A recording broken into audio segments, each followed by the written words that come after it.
is a presentation of ESPN on ABC.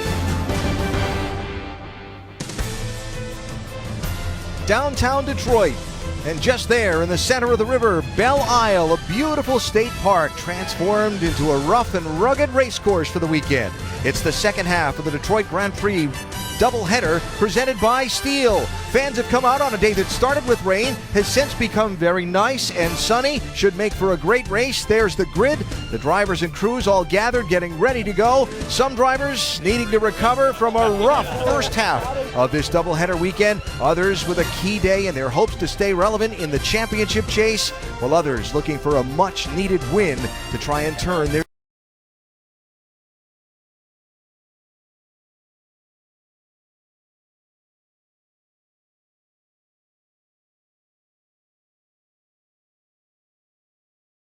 till the opening set of pit stops. Then his crew got its work done 2 seconds quicker. It leapfrogged Dixon into the lead. He would never look back except on an exchange of pit stops the rest of the day. Graham Rahal had a terrific run going. Led a couple of laps, ran as high as second. Then this, a hard crash off of turn number 12. Listen.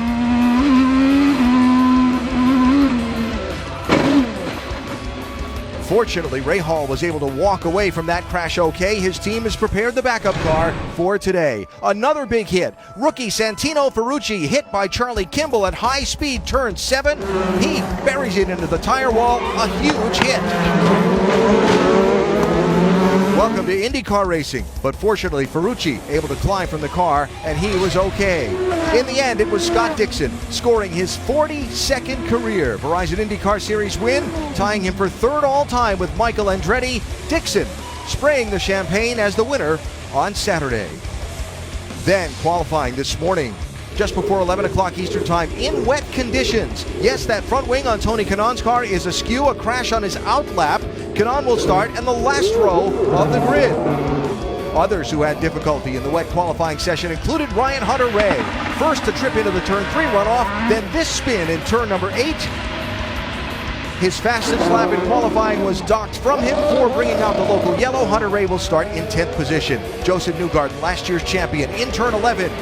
Into the tire barriers. He brought out a red flag, lost his 2 fastest laps. Newgarden will start 19th. No such troubles for Alexander Rossi. He won his second pole of the season. He's with Jan Bikas a few moments ago.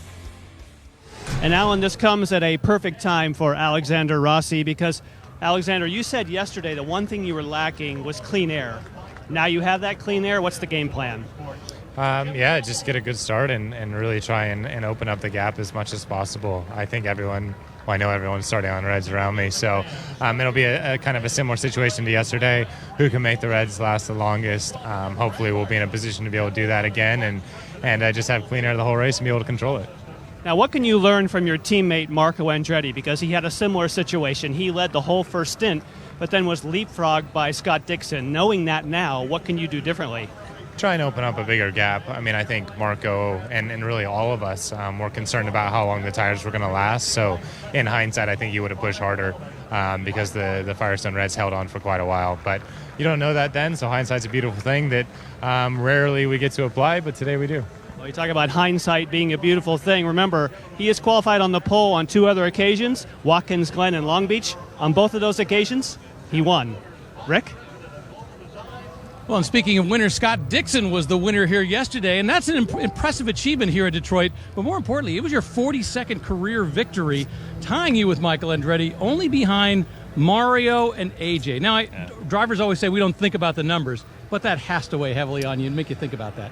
Yeah, it sounds cool. And I think for us, we're very fortunate to still be in an era that, AJ, Mario, Michael are still at the track, and it just shows how much they love the sport and the passion that they have for it. And for me, I feel lucky and privileged to be racing, let alone what we've accomplished, with Chip, 41 of those wins, one with Pac West, way back when I was a little bit younger. But yeah, it's a lot of fun. I enjoy, the Verizon IndyCar Series so much and love, occasionally trying to get a win.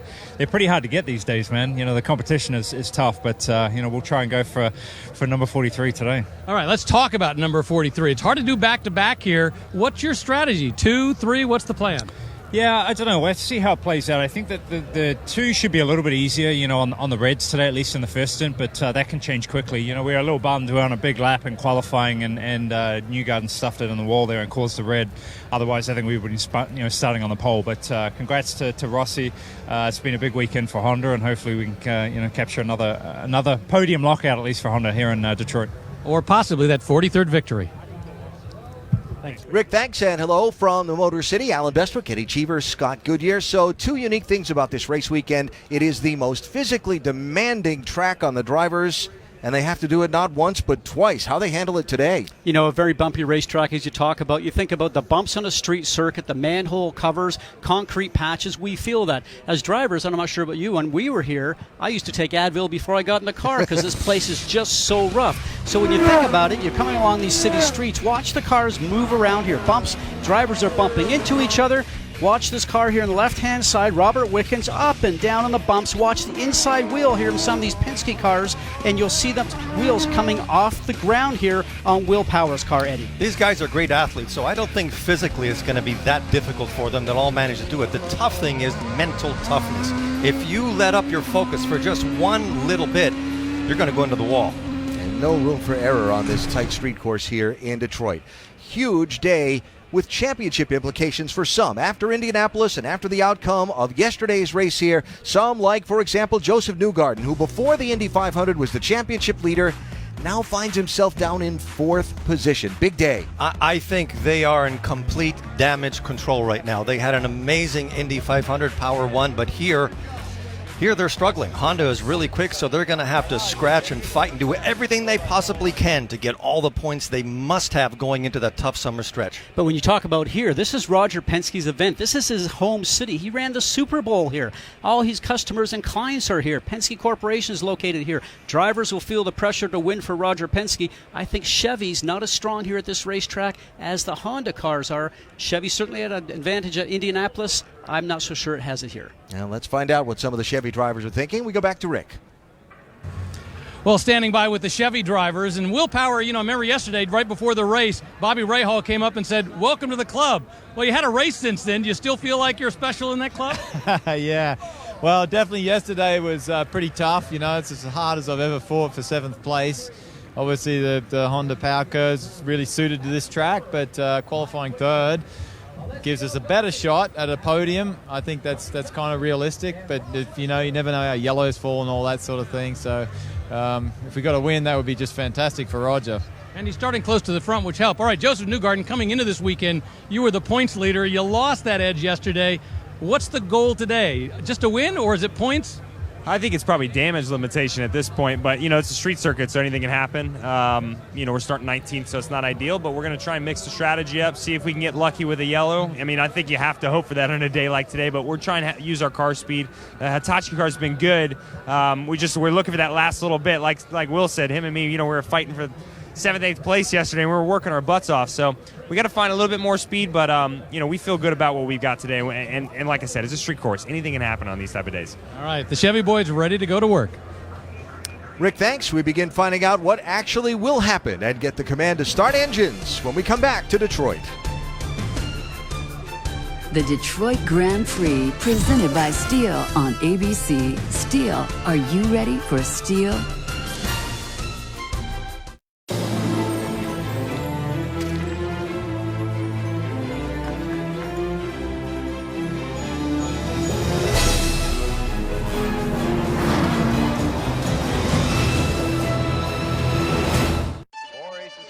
Built by Arthur and Billy, Martina, Mac, and countless others. Built to inspire and amaze. Built to be the world's grandest stage. Built for the fans and the future. For challengers and champions. The 2018 U.S. Open. Built for glory.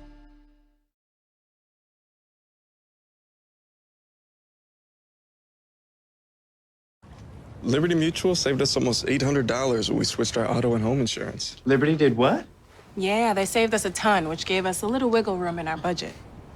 Wish our insurance did that. Then we could get a real babysitter instead of your brother. Hey, welcome back. This guy, right? Yes. Ellen. That's my robe. You could save $782 when Liberty stands with you. Liberty Mutual Insurance. Leaving home was one thing, but leaving my sports, I could never do that. And now with ESPN Plus, we stream everything together. MLS. All eyes on us. Our style. Our squad. It's time for our soccer. Saturday, it's Columbus Crew SC versus New York Red Bulls on ESPN. Motivate, motivate, motivate, motivate, motivate, motivate, motivate, motivate, get money, motivate, motivate, motivate, motivate, motivate, motivate, mo. Sunday night baseball, Red Sox Astros tonight at 7:30 on ESPN. We really like having Aaron around, but we're concerned he takes his name a bit too literally. Okay. He has to do golf again. Like, All rise.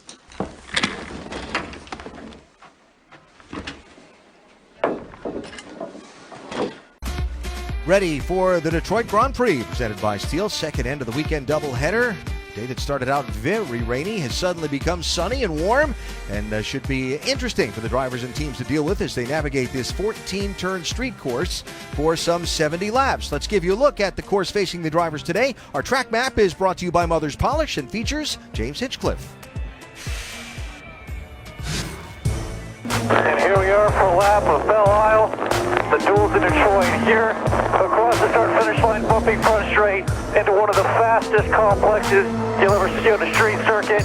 120 miles an hour minimum. Good run at turn 2 is key for the blast down for the best passing opportunity on the racetrack in turn 3. Hard on the brakes down to second gear.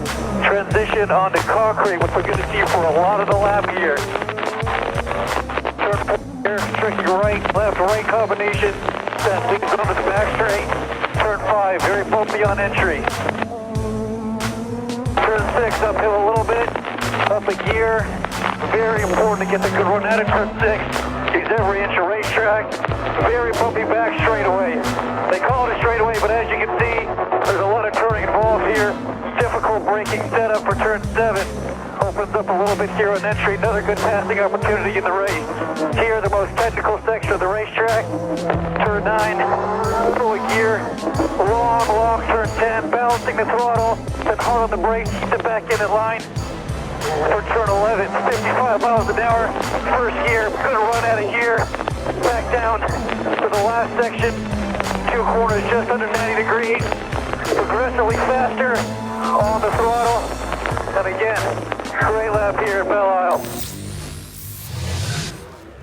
Yeah, drivers be pretty busy for the next couple of hours trying to navigate their way not only around all of those turns and shifting of gears up and down, but the traffic as well, trying to stay off those double concrete barriers. Drivers are buckled in. Let's go trackside for the command to get the Detroit Grand Prix. Race 2 underway. Race fans, it's time for the most famous words in all of sports. Please welcome today's Grand Marshal, General Motors Vice President of Global Vehicle Components and Subsystems, Ken Kelzer.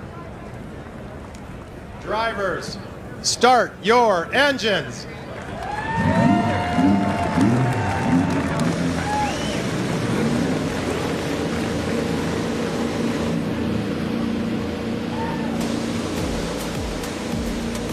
Two pace laps, then a green flag. We go racing here in the Motor City.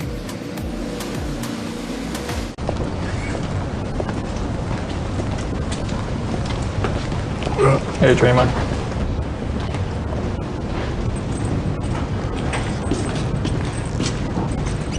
Hey, morning.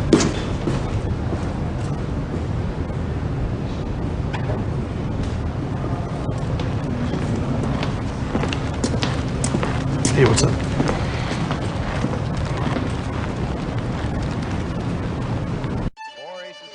Built by Arthur and Billy, Martina, Mac, and countless others.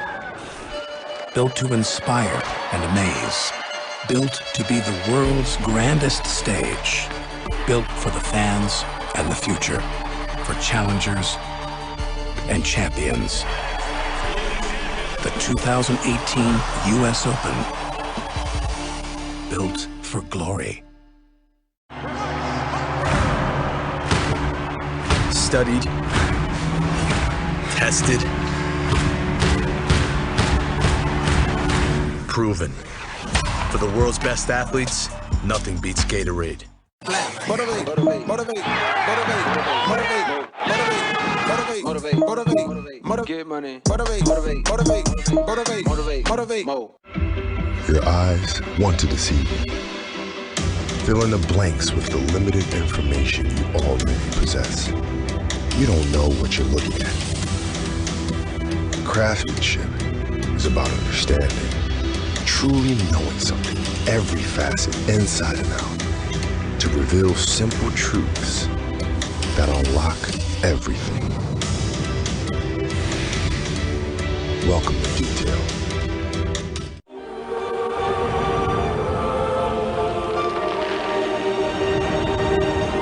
Ready or not, here at Como, you can't hide. The Women's College World Series Finals begin Monday on ESPN. Back live at Detroit, and the race has stopped before it even really got started. The pace car spun and hit the wall, exiting the pit lane off of that hump that comes off onto the racetrack. You see the safety team is there with the pace car and its occupants. They're going to try and motion the field around, although I think most of the drivers have shut the engines off by now. Watch this. Just bizarre. It's like he wasn't expecting to see the two-seater there.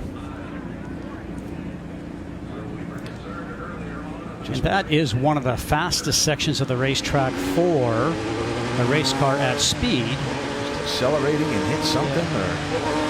Yeah, I think he just got on the gas, unfortunately, and the back end came around because the back end gets light going over that hump. So, Oriol Servia is the pace car driver. There you see the passenger and the pace car driver coming out. No, that is not Oriol.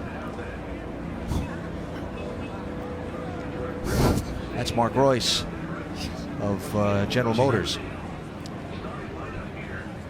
So the field is all stopped. Alexander Rossi drove around and continued around to the back of the field, but everybody stopped there as the engine shut off. And I have to say, I can't recall seeing this in all my years doing this. I've seen the pace car stolen once. Yes. Years ago. But for now, everybody stopped, and we're obviously going to be a minute while this gets cleaned up. The Honda two-seater was away, and that's Ari Lyondike Jr. driving, and Trey Wingo getting the ride along in the back seat. HondaRacing.com has more Honda racing content. So obviously a delay in getting this race started. Give us an opportunity to take a break here. The field is stopped, and the race is stopped before it has gotten started. Glad to see everyone has climbed from that car and is okay. But for now, we're in a holding pattern here in Detroit. The double play is like a dance with me, Sego Lewis. Jose and Carlos are the perfect dance partners. Red Sox Astros tonight at 7:30 on ESPN. The Women's College World Series Finals begin Monday on ESPN. Craftsmanship is about understanding, to reveal simple truths that unlock everything. Welcome to detail. MLS. All eyes on us. Our style. Our city.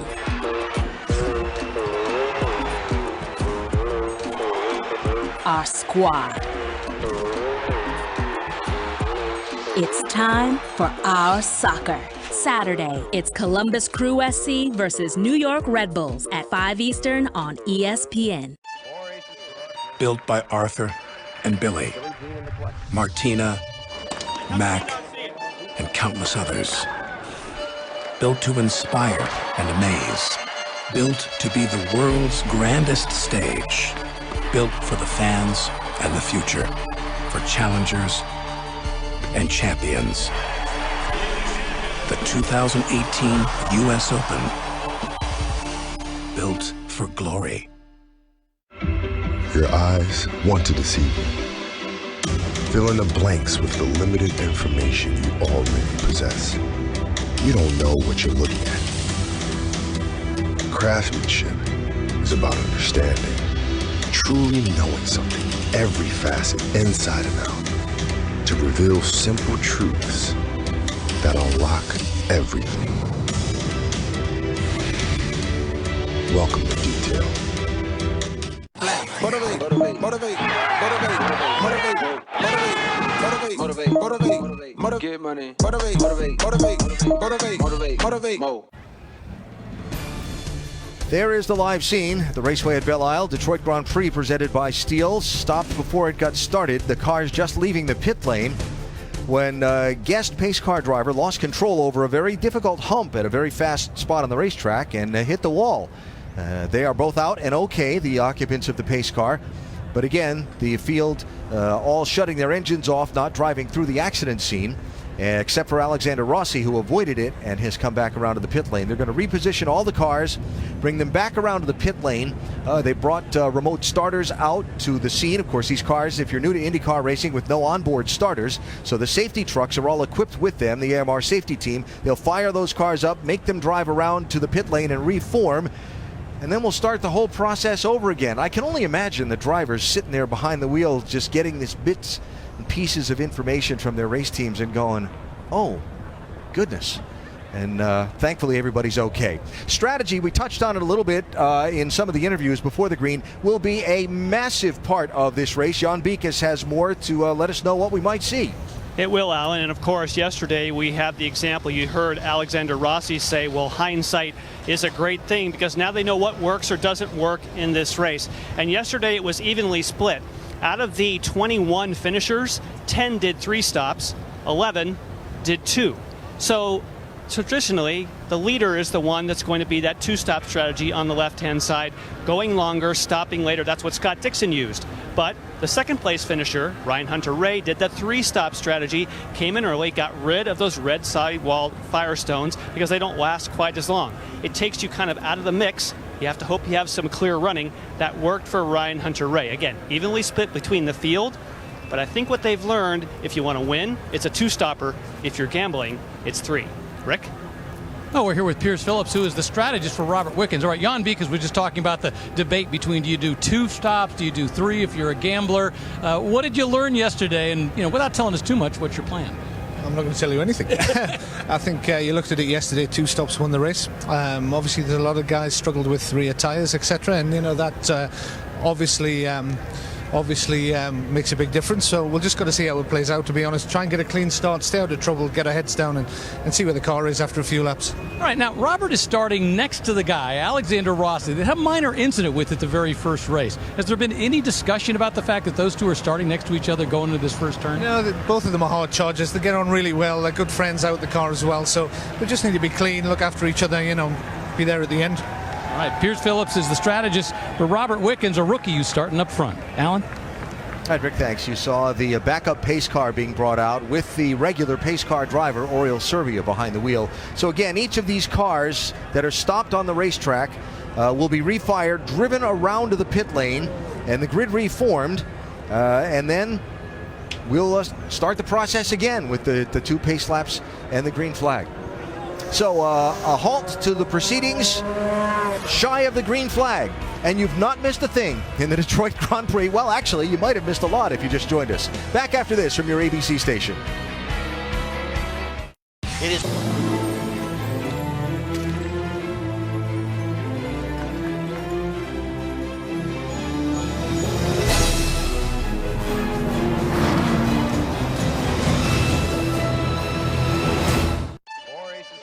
Built by Arthur and Billy, Martina, Mac, and countless others. Built to inspire and amaze. Built to be the world's grandest stage. Built for the fans and the future. For challengers and champions. The 2018 US Open. Built for glory.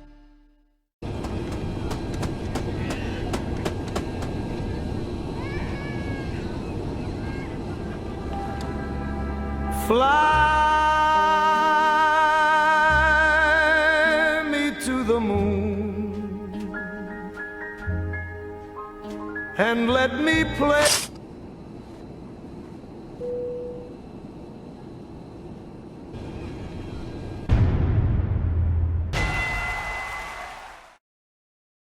Motivate, motivate, motivate, motivate, motivate, motivate, motivate, motivate, motivate, get money, motivate, motivate, motivate, motivate, motivate, motivate.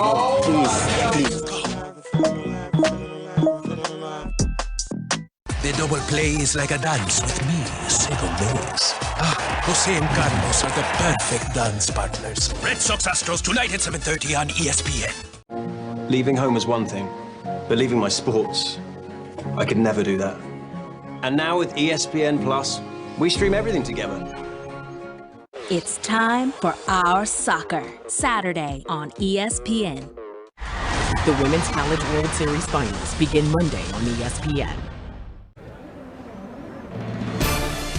Marco Andretti roaring away as they continue to refire the cars and send them around to the pit lane to reform and restart this Detroit Grand Prix. Just after the cars rolled from the pit lane onto the racetrack at the beginning of the pace lap, the pace car with a celebrity pace car driver in it hit this bump in turn 2 that's difficult for the drivers and hit the wall. All of the racers, except for Alexander Rossi, stopping behind the accident scene. Rossi able to avoid, but everyone stopped there and shut the engines down. Everybody okay in that pace car, but again, the race stopped and the field will have to be reformed. The backup pace car has been brought out with Oriol Serbia. And while we get the cars fired up and sent back around, let's check back in with Rick DeBrule. Yeah, here with Roger Penske, who's the strategist for the highest starting Chevrolet, that is Will Power. All right, let's talk about what you learned yesterday and how it's going to help you today. What did you learn?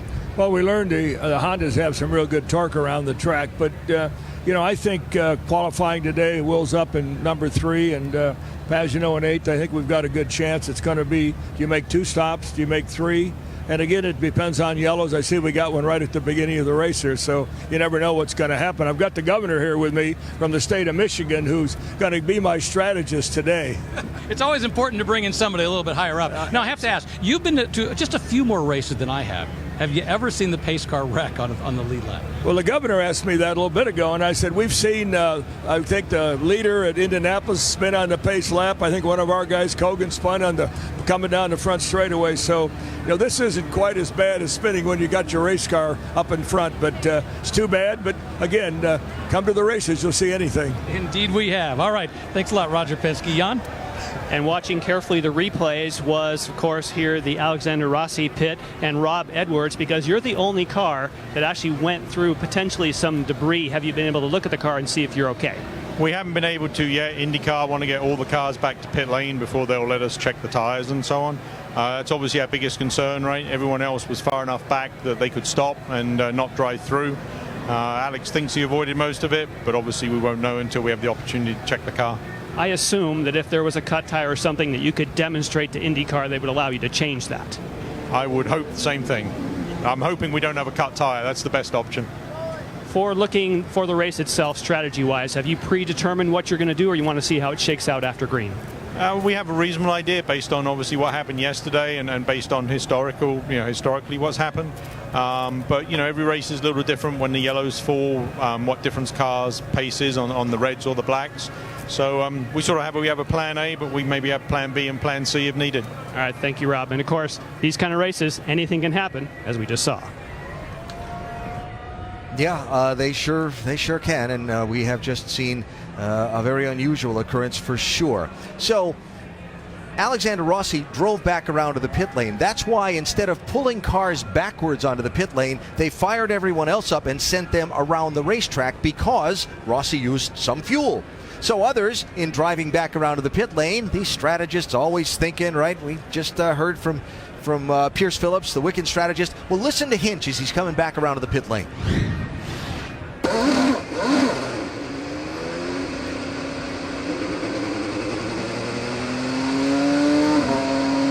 Alright, they're asking you to maintain pace car speed. Micah, let's go gray 8. Thank you. And we'll go down pit lane and the fast lane and stop in order they come in. So some information there from the team telling him to go to gray 8. That's the knob on his steering wheel, certainly to save some fuel. But listen to what he does here. Drives along, clutches the car. Once you get onto the backstretch here, he's doing everything he can to not use any fuel. Smooth on the throttle. And then we notice this when we were away in break, and we're coming up to a turn here now down the long backstretch. You can hear it idling right now. Accelerate. Clutch. Car is coasting right now, using no fuel. That little bit of fuel saved might just be enough to actually get you another lap or so, or these guys do it all throughout the race, just maybe that last couple of turns where you may not run out of fuel in the very last stop. Those sorts of thinking might just help it. Only car that hasn't fired is Rene Binder's, the 32 car. You see it's been attached to the tow strap and is being brought back around that way. So, waiting for the race to start here at Detroit. It's been eventful, and we haven't even gotten to the green flag. Built by Arthur and Billy, Martina, Mac, and countless others. Built to inspire and amaze. Built to be the world's grandest stage. Built for the fans and the future. For challengers and champions. The 2018 U.S. Open. Built for glory. Studied, tested, proven. For the world's best athletes, nothing beats Gatorade. We don't just make cars. We make technology that moves people. This is the 2018 Nissan Rogue, featuring tech like Pro Pilot Assist. It helps keep you centered in your lane and in control. This is how Nissan Intelligent Mobility is reinventing driving for everyone. Now the most exciting tech you own is in your driveway. Hey, Giannis. Opa! Opa! You guys know that nobody actually does that in Greece. Sunday Night Baseball, Red Sox Astros tonight at 7:30 on ESPN. Leaving home was one thing, but leaving my sports, I could never do that. You have no idea how hard it used to be until the new ESPN app came along. We're best mates. I can take it anywhere. Now with ESPN Plus, we stream everything together. Games, highlights, even shows. Heck, I'm even starting to get into American sports. The Women's College World Series Finals begin Monday on ESPN. MLS, all eyes on us. Our style. Our squad. It's time for our soccer. Saturday, it's Columbus Crew SC versus New York Red Bulls on ESPN. Motivate, motivate, motivate, motivate, motivate, motivate, motivate, motivate, motivate. Tonight here on ABC, the NBA Finals continue. It's Game 2, Cleveland and Golden State. The overtime thriller in Game 1 with lots of twists of plot at the end. And we'll see how tonight plays out. It's at 8 Eastern, 5 Pacific, ABC, and also streaming live on the ESPN app. We start at 7:30 with NBA Countdown. While the Coast Guard plows down the river, let's check who's making things happen down on Pit Road. Rick? We're here with Taylor Kyle, who is the strategist for James Hinchcliffe. And yesterday, Hinch didn't finish that well, but we were talking about whether he made big changes, and he said it really wasn't the car's fault. And Hinch said that. Yeah, no, the car was okay for him yesterday. He had a pit exit violation, which was a bummer. I think we were in a pretty good place for yesterday. So overnight, we really didn't do much. I mean, the car is okay. He's happy with it. He knows what he's got. So we're just looking forward to getting this thing going. All right, you guys qualified in the wet, so you didn't get a chance to learn anything. How hard is it to have yesterday's race, then come back today and just hope that the car is just exactly the way you want it? It's hard. We're all kind of rolling the dice here. Nobody really knows what today's going to be like, but we look back at yesterday and just try to make the best decision we can based on what we've got. And now they just have to wait for the cars to start. Jan? And you talk about not knowing what this day might have or might unfold. Mike Hull, of course, makes those calls for Scott Dixon. You've seen just about everything. Scott said that he thought he had a pole lap, but you ended up 5th. Now starting 5th, from what you learned yesterday, how do you play today's race? Well, hopefully it starts soon. I think it's so hard to know. Every race, every day is a new day. Yesterday there was only one car that made a 3-stop strategy truly work. Even with that, it was tough for Hunter-Reay to do what he did. I admire what he did there, actually, considering he found a lot of traffic trying to do it. But there's more people at the back today that are fast cars. I think you'll see more 3-stoppers today than you saw yesterday who have merit.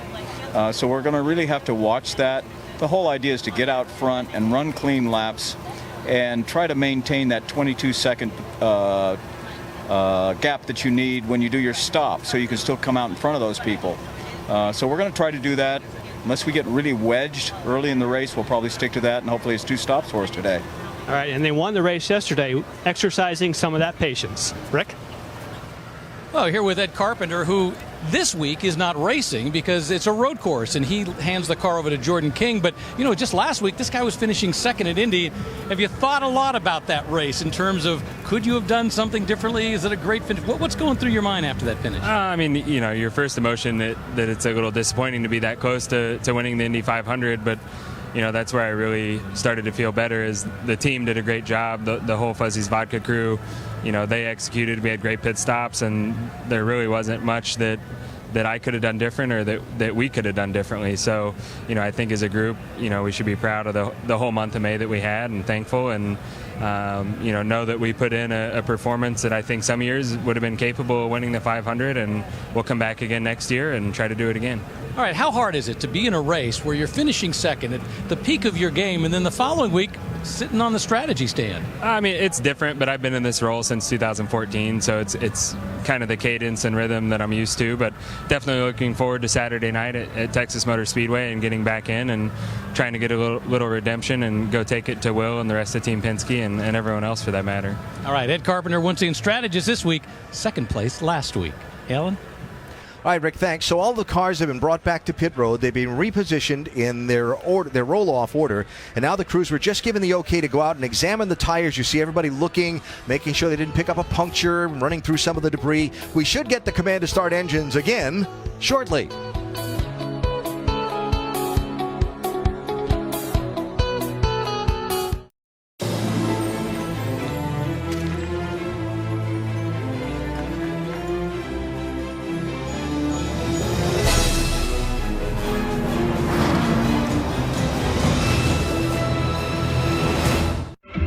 Your eyes want to deceive you. Fill in the blanks with the limited information you already possess. You don't know what you're looking at. Craftsmanship is about understanding, truly knowing something, every facet inside and out, to reveal simple truths that unlock everything.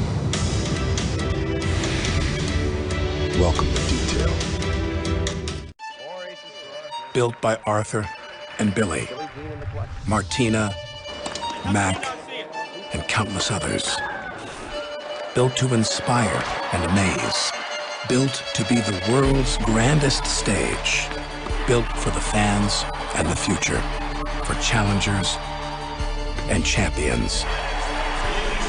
The 2018 US Open. Built for glory. The Women's College World Series Finals begin Monday on ESPN. Hey, Giannis. Opa!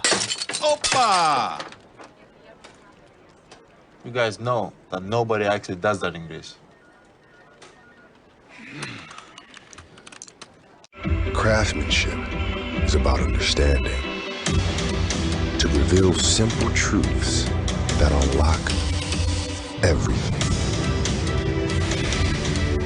Welcome to detail. MLS. All eyes on us. Our style. Our city.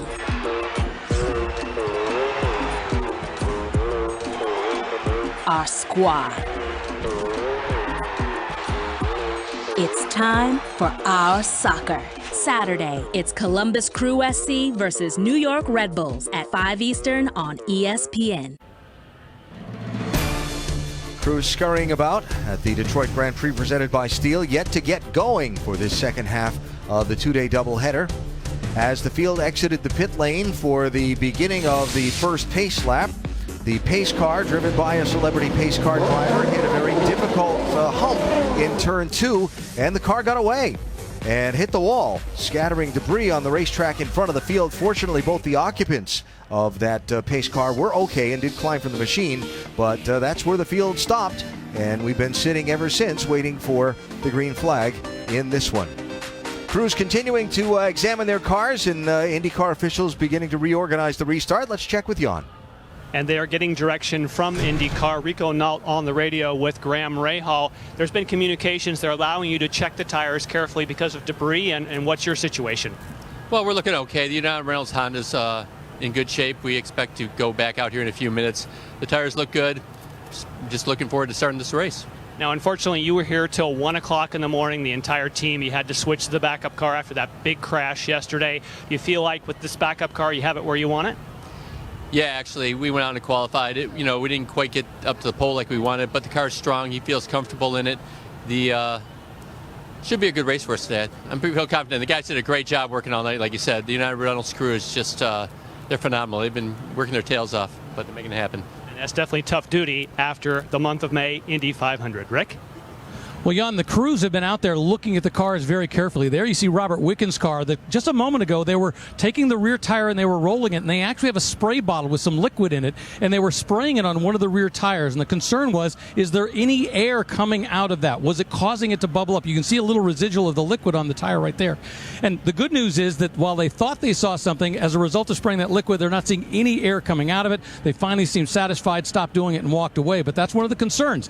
While they were out on the track, when they had to go by whatever potential small piece of debris was out there, did they pick up anything in the tires? But once again, while they were looking very closely at that, they seemed satisfied with what they saw after spraying the liquid on it. Didn't see any bubbling coming up, so they're going to go ahead and let them go. All right, Rick, thanks. So the backup pace car that was brought out needs a transponder affixed to it. That's what's being done now, and you see Rene Bindu's car is being pushed back to the Juncos Racing pit, which is the last one at the far end of pit road. His car did not refire on the racetrack when everyone else was started up, so some problems also before the green flag for the 32. Back for the start after a word from your ABC station.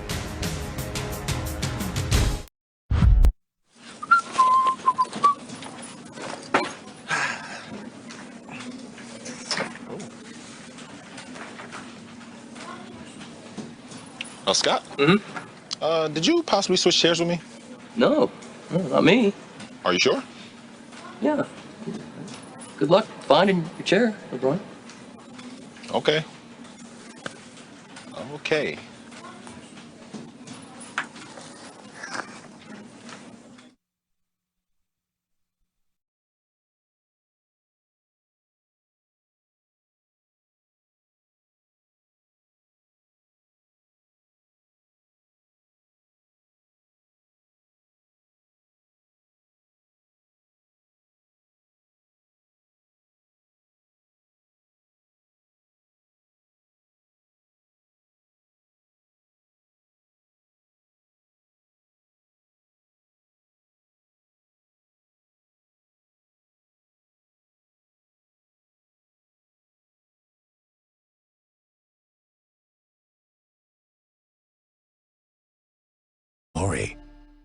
This spring, give your garden and your confidence a boost. Get more nutritious soil, hardier plants, and add a little color, all at the right price. Make this spring your spring. Get Bonnie Herbs and Vegetables 3 for $12. The Home Depot. More saving, more doing. Nerf Rival, the compact Chronos for battling on the run. Motivate, motivate, motivate, motivate, motivate, motivate, motivate, motivate. Oh my God! Motivate, motivate, motivate, motivate, motivate, motivate, motivate, motivate, motivate, go, motivate, motivate, motivate, motivate, motivate, motivate, motivate, motivate, motivate.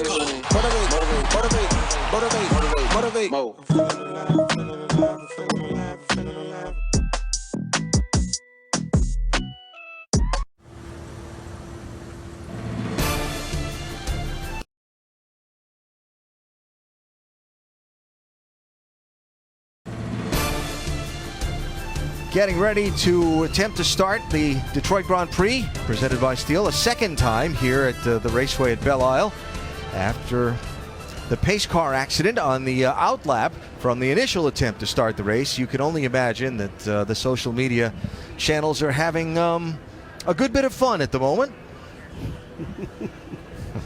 I know my phone's actually been blowing up over here. It's actually some of the stuff is funny. So yeah, boy. The most important thing that nobody is injured.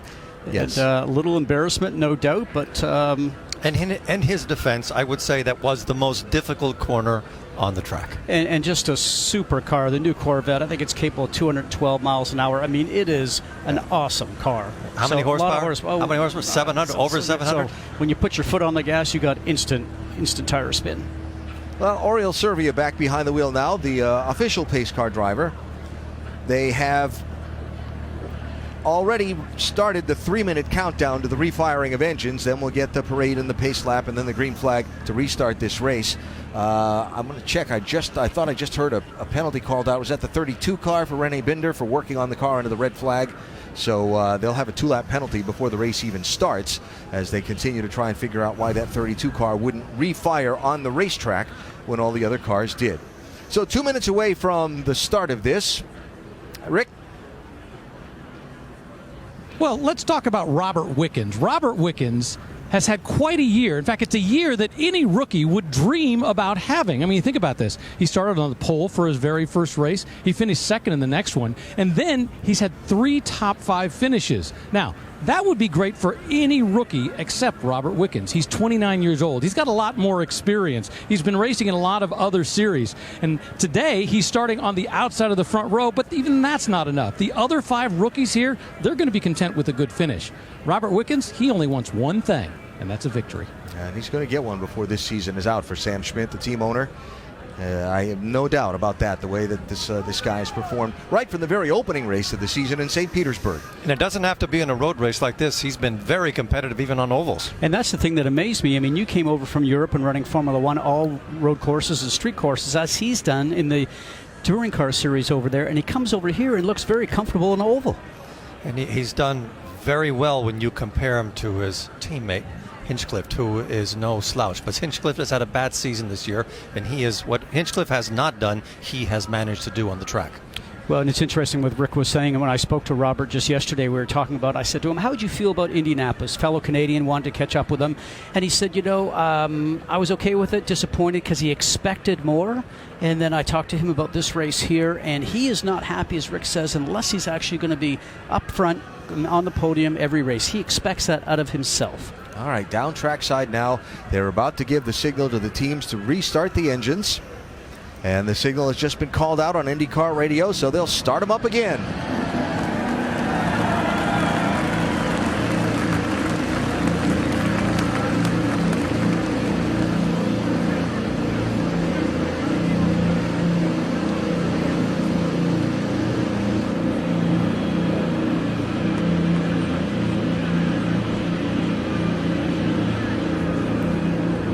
"34 minutes, the delay. And now they'll do the parade pace lap again and then try for the green flag and hopefully get this thing going finally. It's a funny thing because you heard it from some of the teams and so on. Can we finally start? Right, the late afternoon start for the race. Everybody's been ready to go. Let's go already. And as a driver, if you're driving and you're racing, you don't feel the aches and pains in your body or the heat that's in the car. But when you get out there, now you have to sit in the car itself, waiting to get restarted. All that heat sink that's going through the car, you're just sitting there sweating. You're getting overheated, Eddie, before you even get a chance to get going. Yeah, but the closer they get to the start of this race, the adrenaline is going to start pumping and their focus will become laser sharp. And this is a tough race. For sure, will be. Onboard views for today's race. Marco Andretti, pole sitter yesterday, starts 12th today with an AutoNation onboard. Ryan Hunter-Reay, AutoNation onboard. Remember, he had a little problem in qualifying. He starts 10th.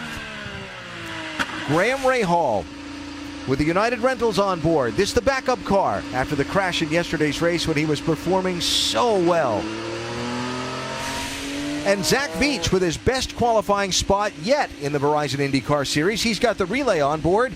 And the youngster from Ohio starting in 7th position. James Hinchcliffe with our Lucas Oil on board from 6th on the grid. Ed Jones had a solid day yesterday, solid qualifying this morning. He starts in 4th position with the NTT data on board. Will Power, the Indianapolis 500 winner, has the Verizon on board from 3rd on the grid. And the previously discussed Robert Wickens with a Verizon on board from 2nd position on the grid. Brandon Cleve, his outside front tire changer, will carry our over-the-wall camera again today, watching the cars approach him at 50 miles an hour on the pit lane for the stops. And the pole sitter, Alexander Rossi, has an AutoNation onboard camera. Rossi looking to see if he can get his 2nd win of the season and extend his championship lead. So, Jan, all of this delay and the extra pace lap that everybody ran, changed the strategy any of the fuel? As far as the teams have been told, that first lap, that pace lap, never happened. So therefore, this is a complete fresh restart. So they have all the fuel that they would have started the race, minus just essentially 1 pace lap. They say that's just a smidgen of fuel. We saw the way that James Hinchcliffe went around and clutched the car. So strategy-wise, it only makes a very small difference. All right, Jan, thanks. Interesting when you're going through the onboards, Alan. It was interesting to see how many people were even clutching the car during that lap. Sure. So much fuel conservation going on here. That's all the drivers think about sometimes. It's like nobody wants to lock into a strategy yet. They want to see how their tires are going to go before they make that decision. Well, we talk about Reds, and the Reds did last a little longer yesterday than I think a lot of people anticipated they would. But don't forget, it's getting a little warmer out here today, guys. Track temperature is going to rise, so maybe those tires will fall off a little sooner. Guys will want to get off of those and get back onto the primary tires. And we had a big rainstorm that cleared off a lot of that rubber that was on the track, so the track is pretty green right now.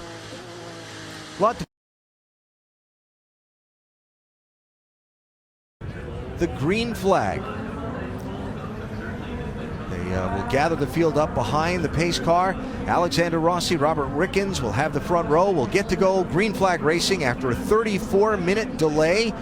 Just tuning in because you saw it on the social media or something. The pace car crashed with a celebrity pace car driver behind the wheel exiting pit road. Everybody was okay, but the delay to clean up the mess, get the cars back to the grid, reorganize the grid, give the teams a chance to make sure there were no tire punctures or things like that from running through the debris field.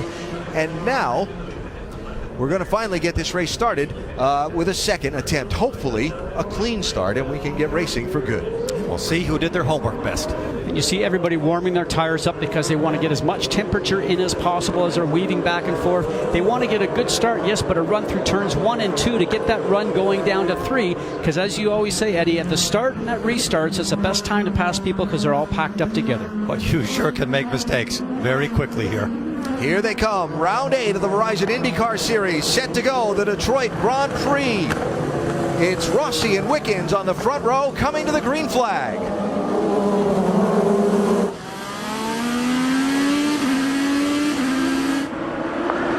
Green.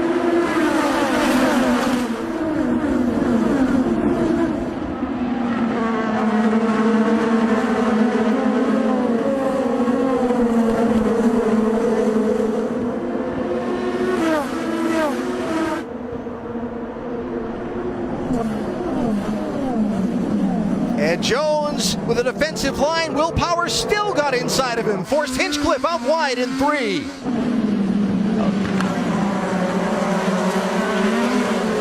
That was some side-by-side racing that started back in turns 1 and 2. Ed Jones did a nice job defending there, but couldn't make it stick. But he only lost 1. Now he's had a hiccup coming out of that corner.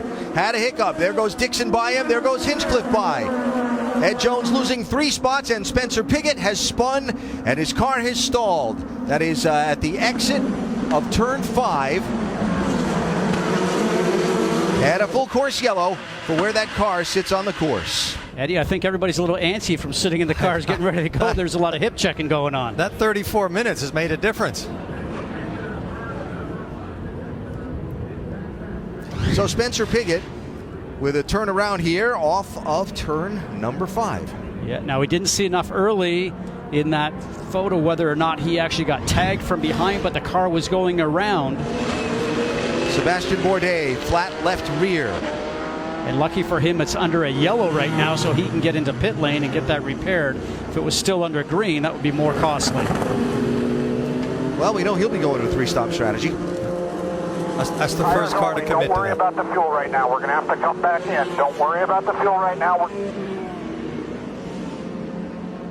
Yeah, so they'll get a chance to repair that one tire because it's flat. The closed pit road. So he'll enter the closed pit road. He'll make the necessary repairs. It's fine. We're just going to do all 4. And then they'll catch back up to the field and then come back in. Spencer Pigot fired up.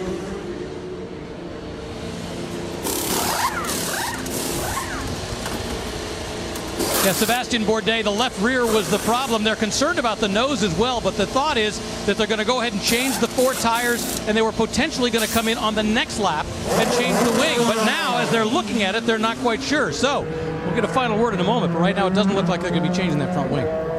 Well, again, because the pit road is closed, the necessary service performed there. Change the tires, send him out, and now they'll come back around. And if they want to do anything further, they'll have to come back in to do it then. You heard Craig Hampson telling him, don't worry about the fuel. So, another delay in getting this race really going. Although those first 5 corners were very interesting, weren't they? I'm still trying to figure out what happened. Yeah, well, I'm sure some of the drivers are too. So how did he spin? Did somebody hit him? Was it Bourdais? Do you think they hit him? I'm not sure. We haven't seen that because when we saw it on the screen, he was already going around. So we didn't know really if he got tagged from behind or just put the power down. The back end came around. But he didn't touch anything, so he should be fine. His pride's probably hurt. Now he's got ample time to rectify that. And I can tell you that Spencer Pigot said on the radio, "What an idiot." Now, so he thinks... Was he talking about himself or somebody hit him? He thinks he got hit, but that was his radio communication. He's coming onto pit lane now as the car is not driving straight. He obviously has some suspension damage at the rear, but at least for radio, he thinks he got hit. All right, Jan.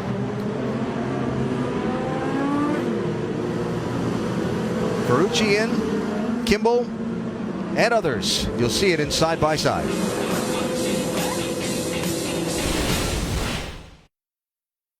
How does new Dove Men Plus Care Stain Defense go beyond sweat protection? Clean. Doesn't stain my clothes. I don't get the underarm pit stains. Well, we couldn't have said it better ourselves. Try new Dove Men Plus Care Stain Defense for anti-stain and anti-mark protection. Don't let a win defeat your drive. Keep your eye on the ball. You can be smarter when you strive.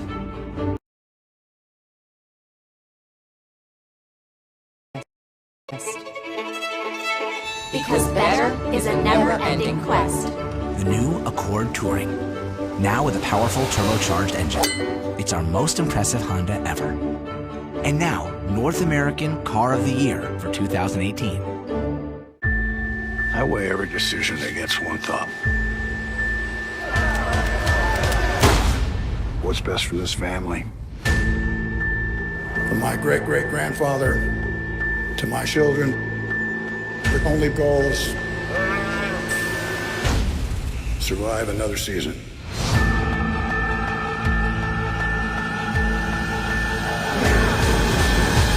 Yellowstone, a new series. Check your guide.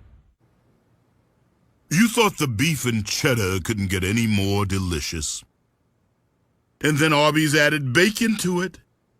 And you thought, oh, okay, but it can't get any better than that.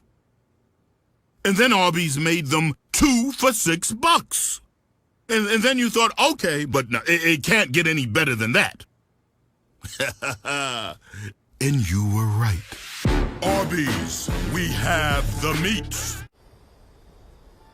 Fear's a monster. The world is full of them. Loneliness, doubt. But in our world, they bring darkness, we bring light. We break free! In our world, we never fear monsters.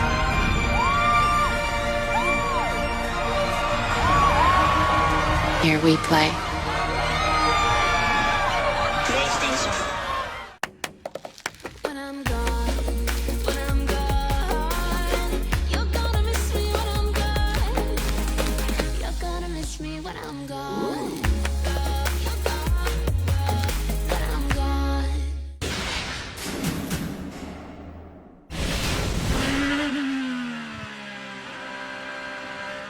getting ready for a restart here in the Detroit Grand Prix presented by Steel. By the way, the stewards are reviewing an incident between Spencer Pigot and Santino Ferrucci. So that is who the other driver involved was, that Spencer Pigot was rather frustrated with. We'll let you know what happens when they make their decision. So Alexander Rossi, Robert Wickens, Will Power, Scott Dixon, and James Hinchcliffe, your top 5. Here's another quick look at the incident. Left of the screen. Oh, he's already sideways when he comes into view. Yep. And the next car in line is Santino Ferrucci in that white, blue, and pink striped car. So you see how jammed up everybody is behind them. Yeah.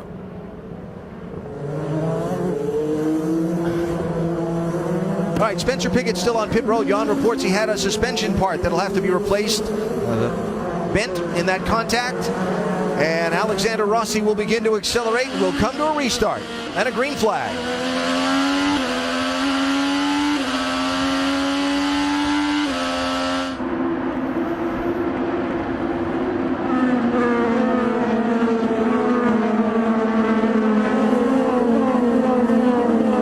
Zach Veach making some nice moves. Alexander Rossi always gets a good restart, doesn't he? He started really early.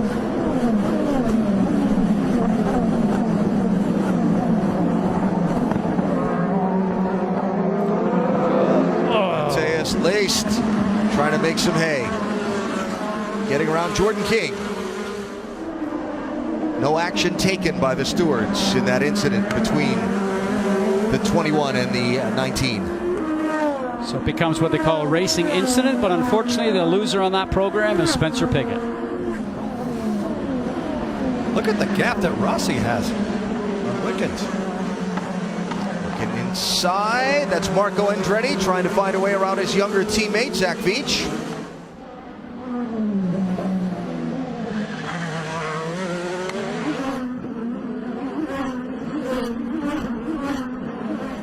As the cars come out of the turn, you can see how rough the racetrack is. We talked about how bumpy a street circuit is here at Belle Isle, going over the concrete patches. Winters are not so favorable for this track here at Belle Isle, obviously. A lot of bumps, manhole covers. It's one of the roughest ones that these drivers will run on all year long. Oh, look at this. Hunter-Reay inside of Pagano.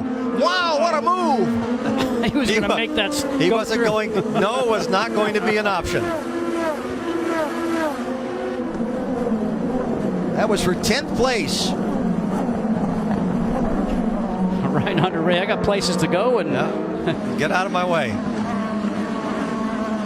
He had a great race yesterday, just wasn't quick enough to catch Dixon. Gave it all he had at the end. Yes, he did. Just couldn't quite get up there. You can see the admiration that Mike Hall from Ganassi had when he was interviewed, saying that Ryan Hunter-Reay did a wonderful job on a 3-stop pit stop strategy yesterday, getting the car up there. Tell you what, Marco Andretti looks anxious to clear his younger teammate here, doesn't he? Marco in that pink, black, and white 98 car.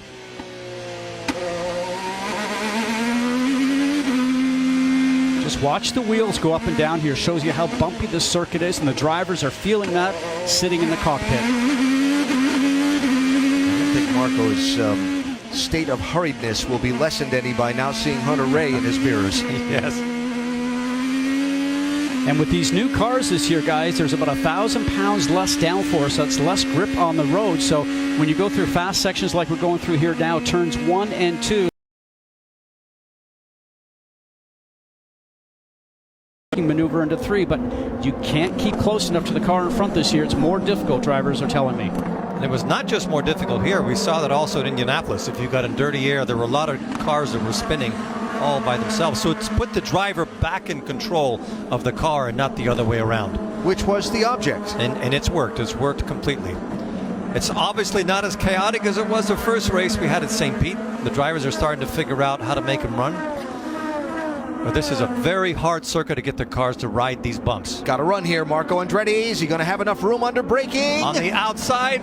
Nice move. And he was on the push to pass. Remember, you got a little extra horsepower by pushing the button for push to pass. He was on that early, gave him that extra power to get by. So Andretti up to 8th, Veach back to 9th, Hunter-Reay in 10th. That Veach has another guy that doesn't mess around behind him.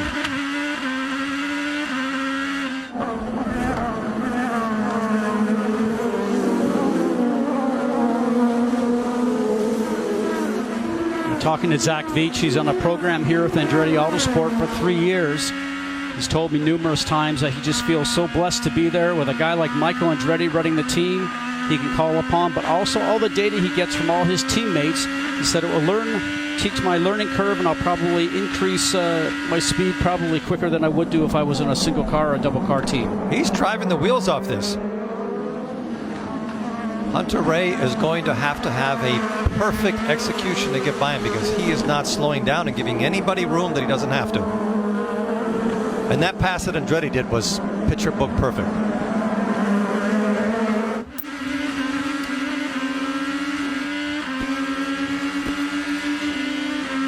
So 172 miles an hour going down the straightaway here into turn 3. Excuse me, into 7. Zach Veach with a little bump with a push to pass to try and make sure he kept his gap on Hunter-Reay on that long straightaway. Rick? Yeah, Zach Veach says this car that he's in this weekend is the best one he has had all season. In the first 2 practices, he was 8th and 10th. He loved the car. Didn't qualify it the way he wanted in the first race. Felt a lot better after the qualifying for the second one. But I would say that of all the races he's had so far this year going into this one, he feels he's actually got something that's competitive. They can give him a roll in this race, and you see what it's actually doing right now. Jan?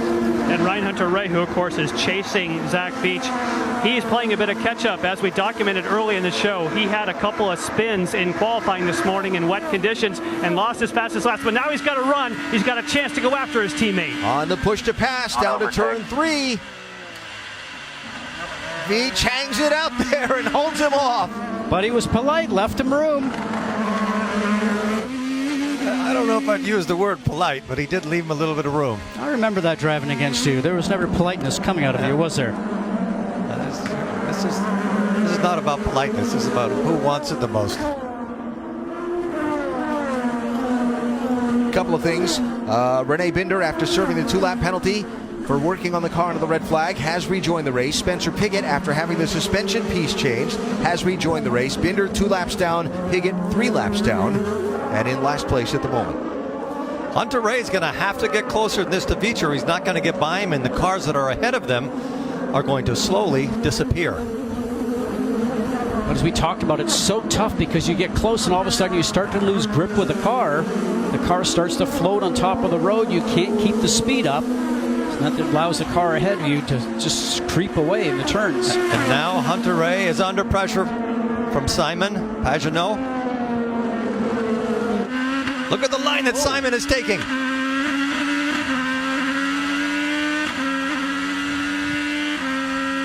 Pagenaud under pressure himself from Matthias Leist. Both Hunter-Reay and Pagenaud on the push to pass that lap.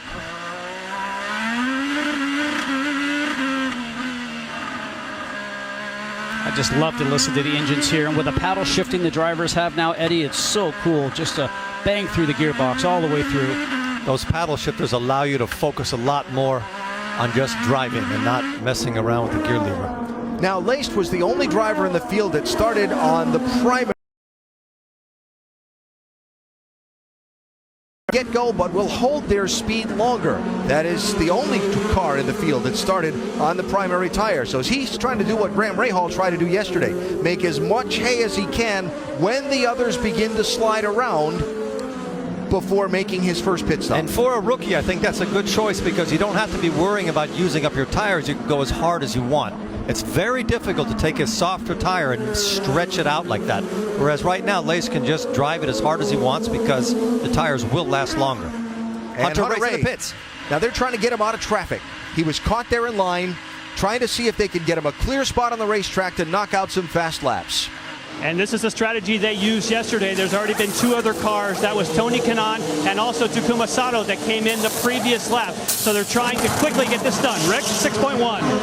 Yeah, James Hinchcliffe just came in and pitted, but this was not what they had planned to do. In fact, just a few moments ago, they had talked about wanting to do a 2-stop strategy, but they were concerned there was something wrong with the left front tire. At the last minute, they almost kept him out. They said, you're doing fast last times, but they decided they had to bring him in, and they did that. Yeah, Rick, and on our picture right now, as we're looking backward from the cockpit of Hinch's car, there's something, looks like safety tape. A banner or safety tape or something kind of wrapped around that left rear suspension. I don't know if that would be affecting the car any,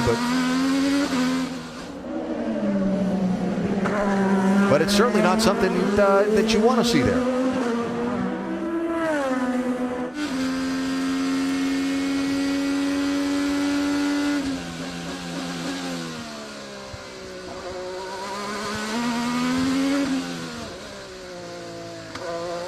All right, so Hinch, after the pit stops, waiting for everybody else to cycle around. Here comes Robert Wickens from second place onto the pit lane for a stop and headed all the way down toward Rick DeBrewer. Yeah, and they just came on the radio a little while ago and they asked him, can you hang on for another 10 laps so we can do a two-stop strategy? And he said, no, I can't do that. So it's trying to get these tires. He just couldn't survive on those reds. Well, this is the thing, as you heard from my call earlier. It's hard to make it go from a three-stopper here, but see how the day plays out, where the caution flags fall and the like. If a caution comes out now before Rossi makes a pit stop, then that might work out for Wickens.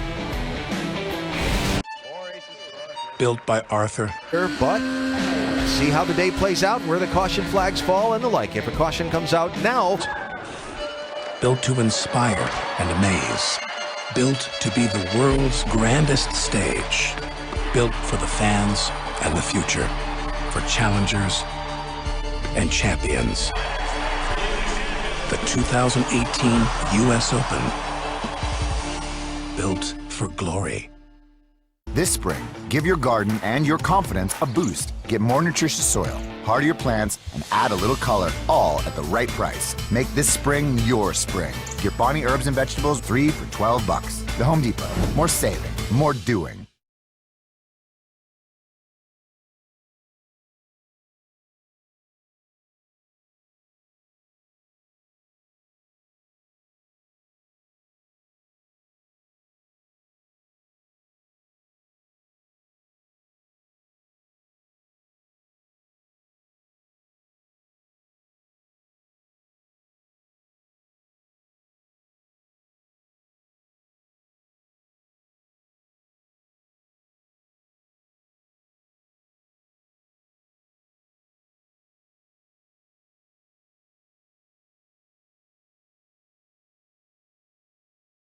Glory. It's Ryobi Days at the Home Depot, and OnePlus now has over 100 tools, because we keep making new innovative tools that help you get more done. Ryobi OnePlus, now the world's largest, exclusively at the Home Depot. During Ryobi Days, get a free tool or battery with our drill driver kit for only $99.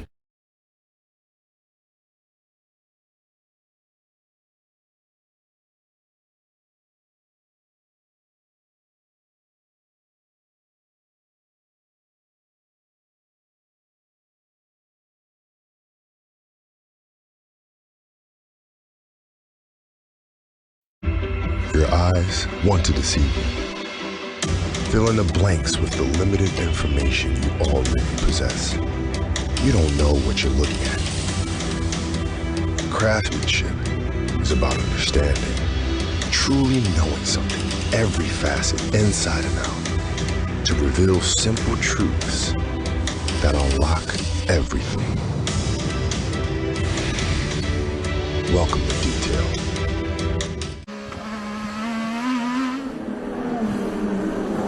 Detroit Grand Prix presented by Steel from the raceway at Belle Isle Park in Detroit, Michigan. Scott Dixon 9, Graham Rahal 15, racing for a 4th and 5th rather. Reminder that following today's action on the streets of Belle Isle Park, Verizon IndyCar Series heads to Texas Motor Speedway for the 1.5 mile oval. That's next Saturday at 8 Eastern on NBCSN. A lot of folks talking about what we might see in that race here this weekend after what we saw at Indianapolis and, of course, the big High Bank Texas Motor Speedway. So Alexander Rossi has led every lap so far, continuing to knock out some pretty stout laps. He's out in front by 5.8 seconds on Will Power. Front is starting to go. Copy that. +6 on power, 12 complete. Need to try and do 10 more here. So when he says front starting to go, the front tires are starting to go off on him. That means he doesn't have the grip turning into the turn itself, and it's going to continue to get worse. Jan? Yes, and of course that radio communication you heard at the very end, and that was a couple of laps ago. He says we need 10 more. In other words, he needs to try to keep these red sidewall Firestones, and that's what Alexander Rossi told me. The fronts start to grain, as it's called. In other words, when they slide too much, they start to lose significant grip. They need him to do about 7 more laps to get him in the window. Rob Edwards looking on to do a 2-stop strategy. What was important with that radio communication is he did not respond. In other words, he's saying, I can do it. I can get those laps out. Our still telemetry on board with Alexander Rossi. Been much discussion here about the Chevy and the Honda power. Honda we're on board with right now. They say it's very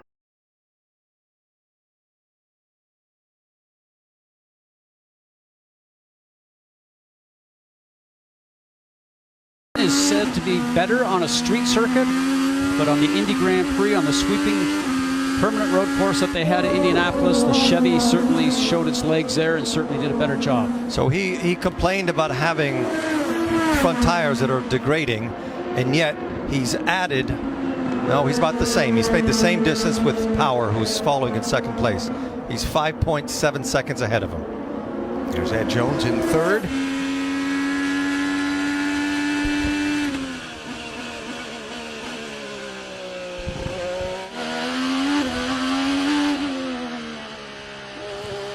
Riding with Will Power, and a reminder to download IndyCar Mobile to access exclusive live in-car cameras, hear driver and pit crew chatter, and more, only on Verizon.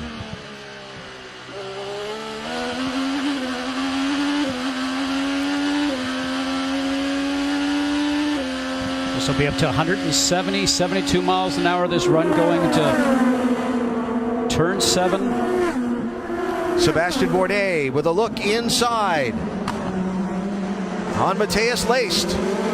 Now chasing Marco Andretti.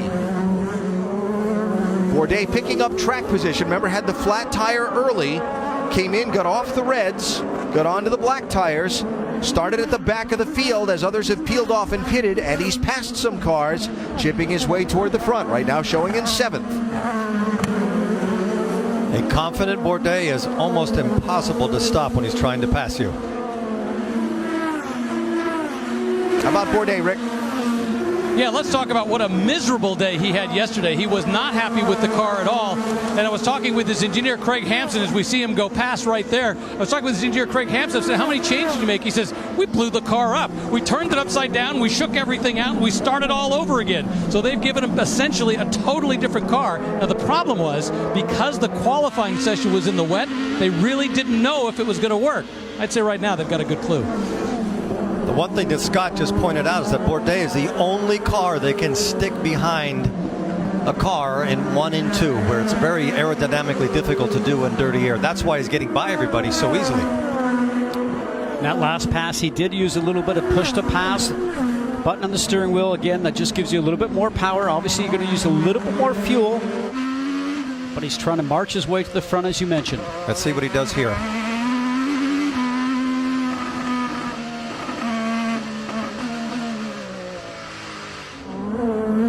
He's right on Rahal. He gets out of the look how close he can. Look how close he can run. He's the only car that can run that close. This is Rahal's least favorite corner coming up. So when he had his difficulties in yesterday, Bourdais with a look. What I like about Graham is that there's no stories. He said he made a mistake and ended up hitting the wall. That's the nice thing about him. He gets out of it and doesn't make any sugarcoating where something happened to the car. So takes responsibility, which you need to do because the guys in the crew work back to 1 o'clock in the morning to try to get the car repaired. Right now he has his mirrors full of Bourdais. Yeah, he's definitely a fighter. Pretty noticeable paint job to have in your mirrors. Yes, it's like a big bumblebee. No mistaking that somebody's right there. Let's see what happens in the straightaway. Now, both on push to pass. Yep, straight that's not straight, and a hard turn because you're under braking as you're turning the car. So, as I always say, your foot acts as an ABS switch because you can't really tromp on the brake really hard. You'll lock the wheels up as the car starts to unload. So you have to be very cautious on the pedal pressure. This is where he's got to get close.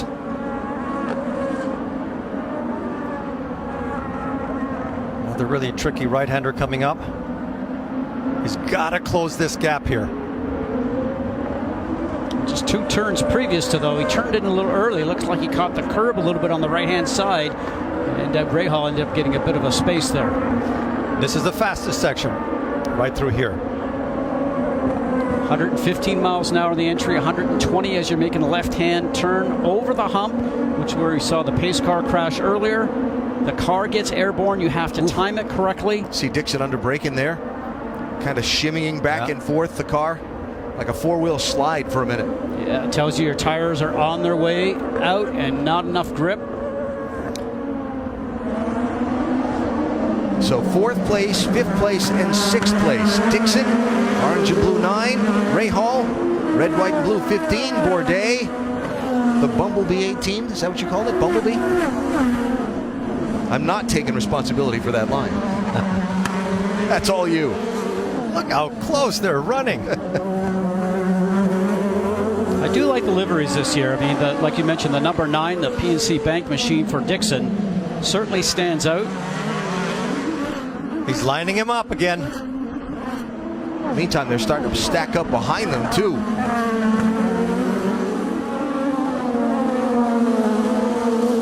Graham just got enough. He might be able to defend going into 1. You know, it's interesting because the last couple of laps, Rossi and Power are doing mid-118s, Jones even mid-18s. Starting with Dixon, that whole group there is about 119, so about a half a second slower on Dixon backwards.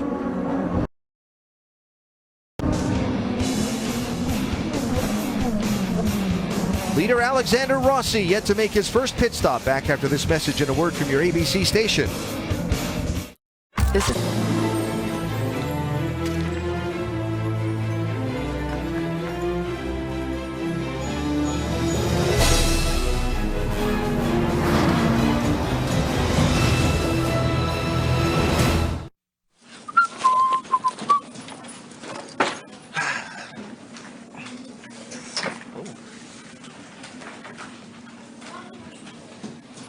Scott? Mm-hmm. Did you possibly switch chairs with me? No, not me. Are you sure? Yeah. Good luck finding your chair, LeBron. Okay. Okay.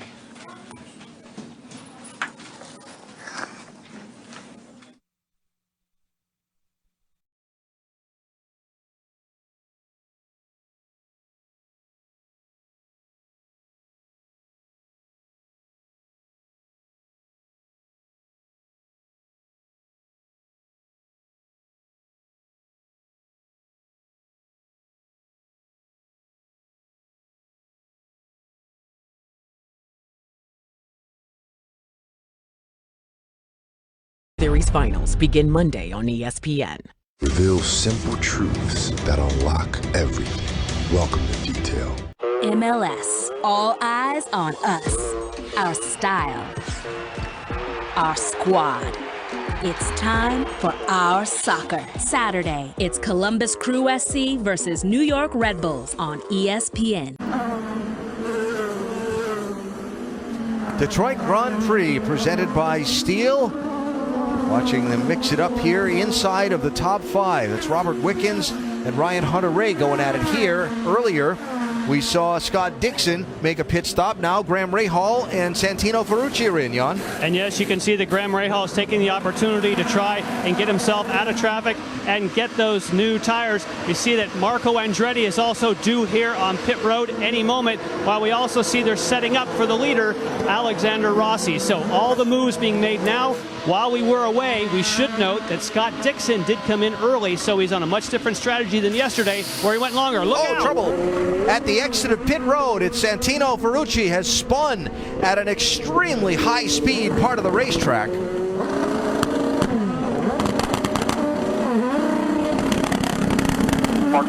All he's thinking about is get out of the way. And the front wing under that car will scatter debris. That could have been much worse. Rossi on pit road. As is Will Power, as is Ed Jones.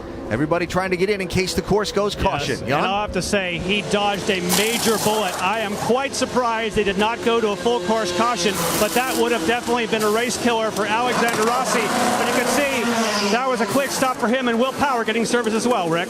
Will Power at the very other end of pit road. Nice clean stop. They've had very little conversation other than Roger Penske keeping him apprised of what has to happen with regards to the fuel strategy. He hasn't talked about the car. As you can see, they didn't make any adjustments on it. Nice clean stop, and he's out. Now, what what happened to Santino Ferrucci exiting the pits. Whoa. Very lucky, Eddie, as you mentioned, that he didn't get collected.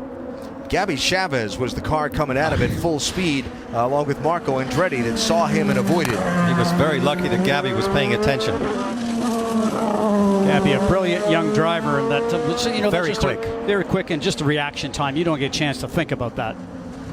The biggest surprise today is how fast Will Power's going. That Chevy, they've got something. They've made some changes overnight, and it has definitely made a difference. He and Rossi were running very similar speeds. Scott Dixon and Sebastian Bourdais. This is 9th and 10th place as things have shaken out. Max Chilton was the leader. He's just given it up to come to pit road. Robert Wickens now goes back into the lead with Ryan Hunter-Reay 0.3 of a second behind him in second.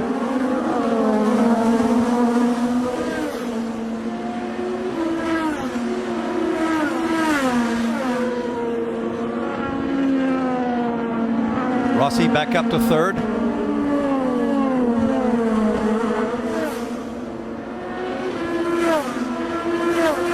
Dixon on the push to pass, and Sebastian Bourdais in the seal mask car that you see right there was actually pushing his button also in defense to try and make sure that Dixon did not get around.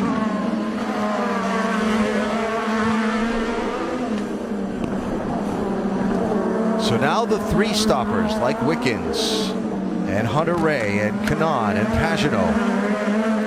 When will they be on the pit lane for their next service? Robert Wickens now the race leader. Hunter-Reay right behind him in second. Then 5.7 seconds to Alexander Rossi, who's in third.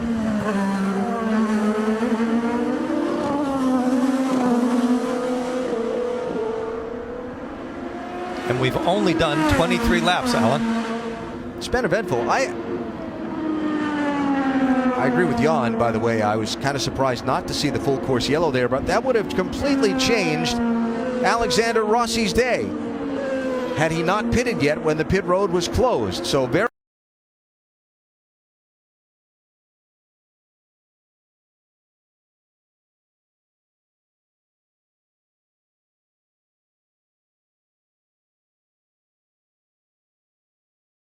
that yellow. I think they were right to not call it yellow. I think it's always good when you can keep the race green.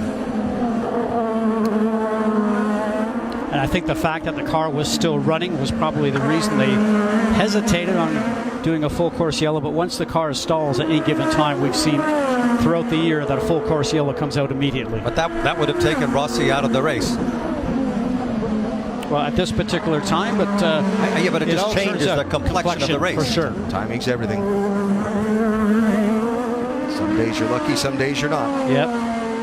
If it works out for him today, you should go buy a lottery ticket. Yeah. Today, But when you can avoid a yellow, I think you always should.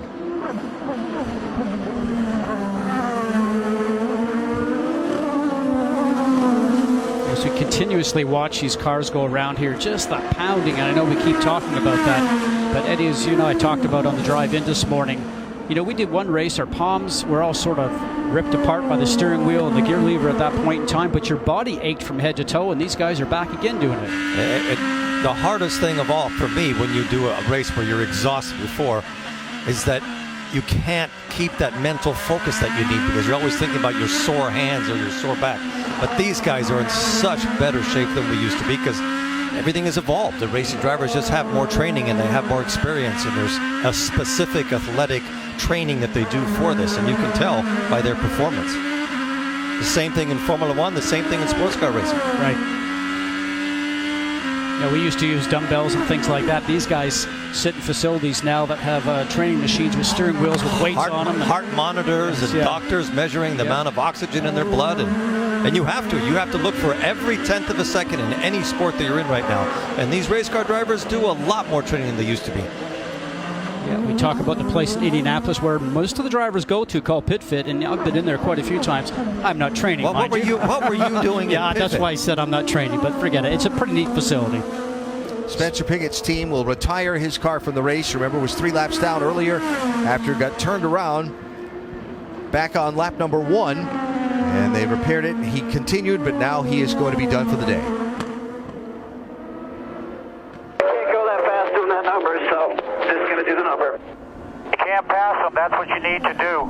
If you can pass them, you got clean track ahead, and we can really make up some ground. But if you can't, you got to hit the number. Back to your fuel thing again, Alan. The dilemma for a driver. Jan? And of course, the dynamic here is that if you cannot pass, you have to be on a different strategy than if you can. So it kind of is in Ryan Hunter-Reay's design here. If he can figure out a way to go by, he can then change his strategy and doesn't have to hit a fuel number. So that is exactly what you have to do as a strategist. You have to leave it in the driver's hands, and we'll give you 1 or 2 laps to get by him, and if not, he's going to have to go into fuel mode to get in a different strategy. Rick? Well, and just a few moments ago, the strategist for Robert Wickens, Pierce Phillips, came on the radio and said, you're good on fuel, just keep going. And they told him, you have more push to pass than Ryan Hunter-Reay behind him. So in other words, they were giving him the go-ahead to use the push to pass. Now, are they going to keep him, allowing him to run that wide open fuel the whole way? Hard to say, but for right now, they know their main job is to stay ahead of Ryan. Well, Wickens pitted at lap 11, Hunter-Reay pitted at lap 10. Alexander Rossi running third on a 2-stop strategy, pitted at lap 22. Wickens and Hunter-Reay 4.5 seconds ahead of Rossi. Canon, Pagenaud are 4th and 5th. And we're approaching midway in this Detroit Grand Prix. One time for the greatest, one time for the... No.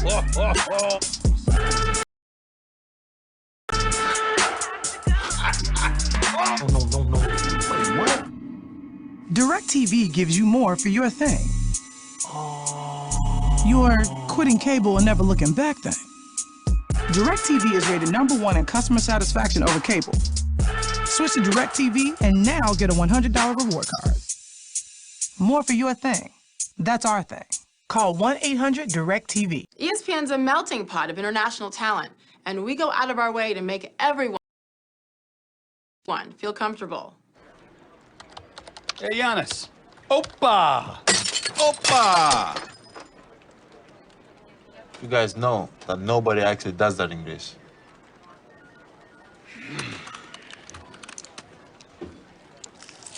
Giannis. Opa!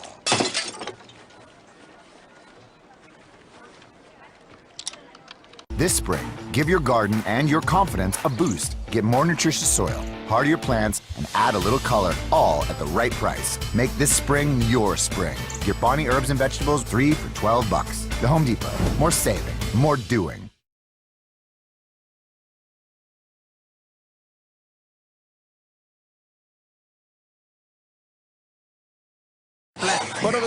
Motivate.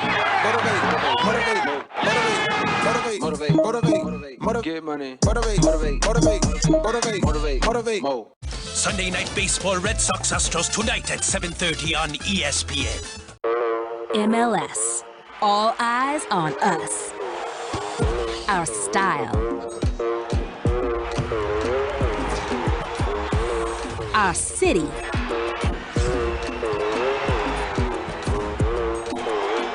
Our squad. It's time for our soccer. Saturday, it's Columbus Crew SC versus New York Red Bulls at 5 Eastern on ESPN. Leaving home is one thing, but leaving my sports, I could never do that. And now with ESPN Plus, we stream everything together.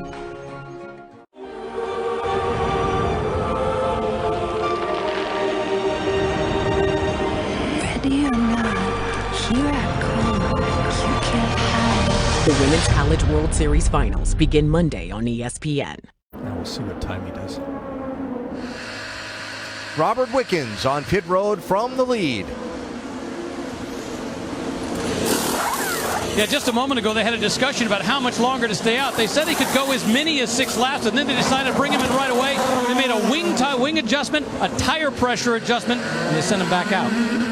Tell you why they made the decision to bring him in now in just a minute. First, as you look at Wickens exit the pit lane, a reminder to download IndyCar Mobile for exclusive live in-car cameras, hear driver and pit crew chatter, and more, only from Verizon. So Wickens was losing 1 second per lap to Alexander Rossi and the other 2 stoppers that were closing from behind. Remembering the 22-second gap to pit road? okay, Rossi was going to get by you anyway, but Will Power and Ed Jones and Sebastian Bourdais and Scott Dixon were knocking a second a lap off of Wickens' gap there. So they had to come in, and Jan, they had to come in and make that now to keep from avoiding losing any more time to those two stoppers. Exactly, and this is what Ryan Hunter-Reay was looking for. Remember, they said if you can get by... 3 more of these. There you go, 3 more of these. That is, they're trying to get him to do qualifying style laps, to do what's known as the overcut, pit later and pick up positions, just like Scott Dixon did yesterday. And he just went 1 second quicker than the lap he had done before. So he was being held up by Wickens. Tony Kanaan on pit lane. There you see Rossi right behind Hunter-Reay. And Rossi continuing to close. So even though he went a second faster than he did behind Wickens, Rossi still went faster yet than him.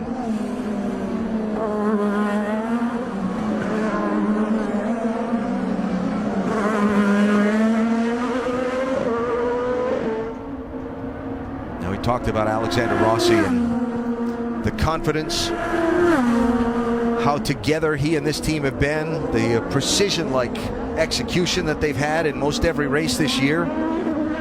His performance at Long Beach was just dominating. It hasn't stopped. Every event he goes to, he has more and more confidence, and that was very evident at the Indianapolis 500. He did some things on the outside of those of turn 1 and 2 that nobody even thought of, and he gets away with it. Boldly going where no man had gone before. Yeah, but you don't do that every day. You can do that every now and again and get away with it. But even here, he's doing the same sort of thing he did at Long Beach. He's just so confident of his car and his team and his engineer, and you can tell he's going to get better and better and better. So Pagenaud, one of the 3 stoppers, pitting here from 3rd place. Tony Kanaan also just on the pit lane. Rick? Yeah, Simon Pagenaud really not happy with the car yesterday. I was talking with his strategist, Kyle Moyer. I said, make many changes overnight? He said, yeah, I couldn't listen to what Simon was saying for another day. It was so bad yesterday because of the way it was set up. So hopefully they've got a little better car today, but as you can see, the results really aren't there. It's been a struggle of a weekend for sure. It's been a struggle of a year for him. He really hasn't been that comfortable anywhere, which is a surprise. And the whole trick about getting around this track, because we talk about the bumps, is the springs and the shock absorber package that makes the driver comfortable about keeping his foot on the gas. I mean, there's so much time around this racetrack that the wheels are spent in the air. You're trying to minimize that as much as possible. Hunter-Reay just set fast lap of the race.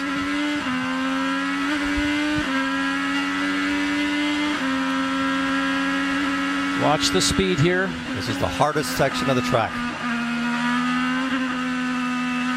Oh, yeah. Nice job. We're making some good gains now. Keep it going. He's on a mission. And we're only on lap 32. You have 38 laps to go. These guys are driving like it's qualifying. Have to.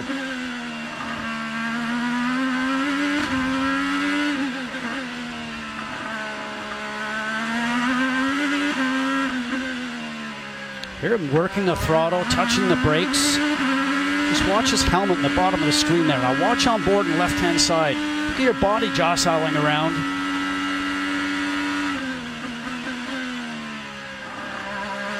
That steering, remember, no power steering here, no power brakes, so you're feeling that through your wrists, your forearms, all the way up to the shoulders as you're going around here, being pounded each and every lap.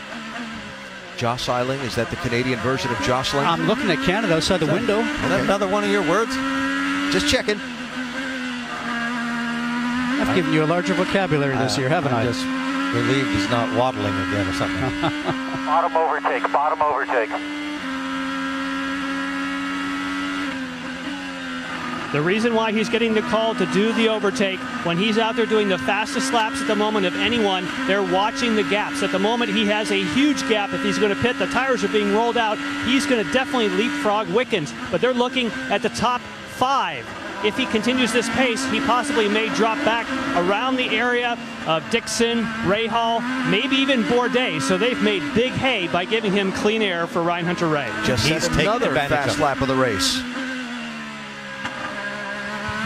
And when you're doing laps like this, your heart rate goes up and you are just huffing for air. Any wing out. Faster.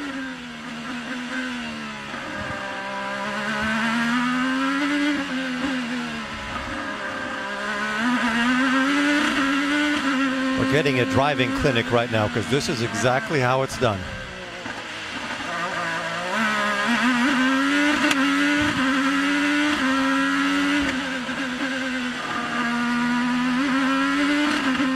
It's the corner that got Rahal yesterday. Now he's got to slow down to 50. Perfect. 50.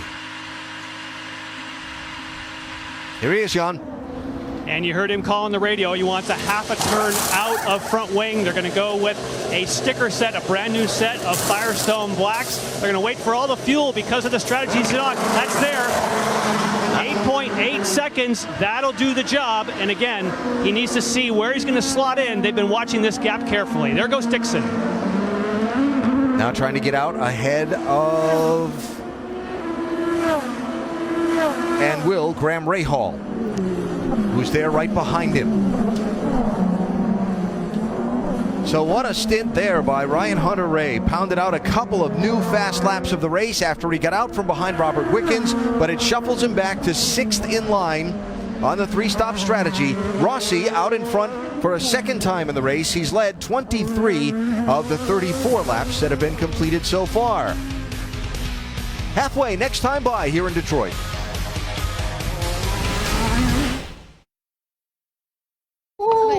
Grab an umbrella, kids, because Dad's going to make it rain. Trays.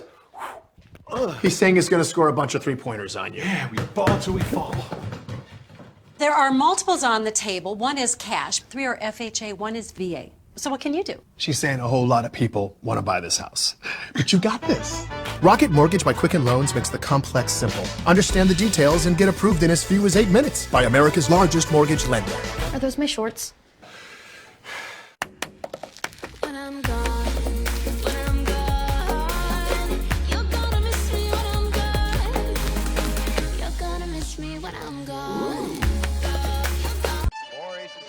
Built by Arthur and Billy, Martina, Mac, and countless others. Built to inspire and amaze. Built to be the world's grandest stage. Built for the fans and the future. For challengers and champions. The 2018 US Open. Built for glory. It's my iPhone 6. Can we fix this phone tonight? You can turn off the performance management feature. Battery throttling. Or you can just upgrade it. Whoa, I'm moving on. The super fast Galaxy S9. Available now.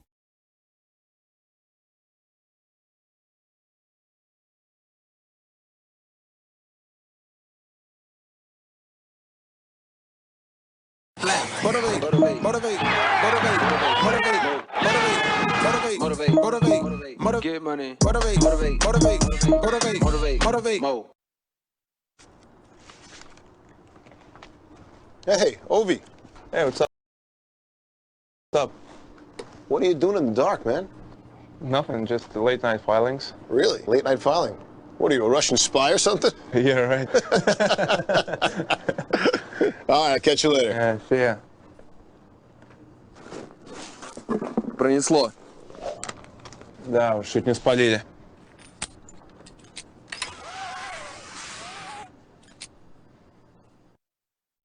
Leaving home was one thing, but leaving my sports, I could never do that.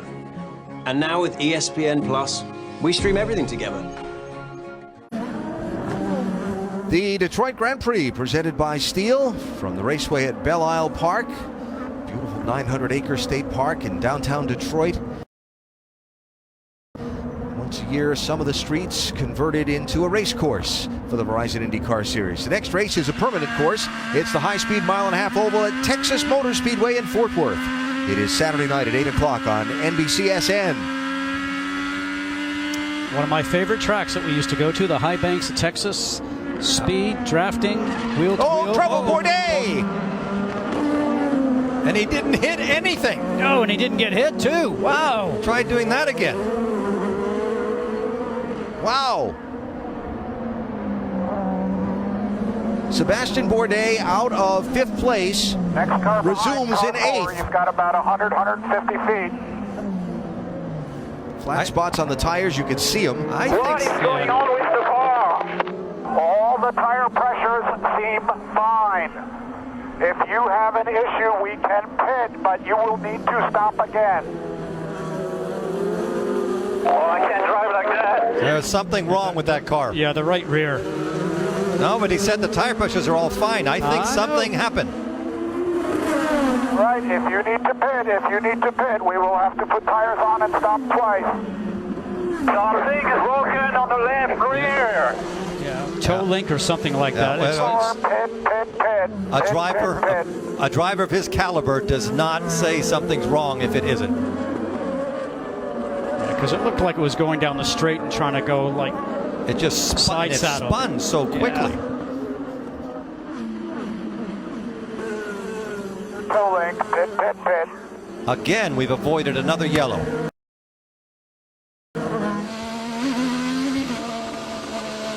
Oh, yeah. Something's wrong there.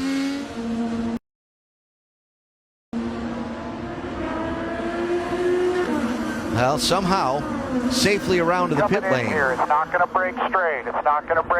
Take it easy coming in here.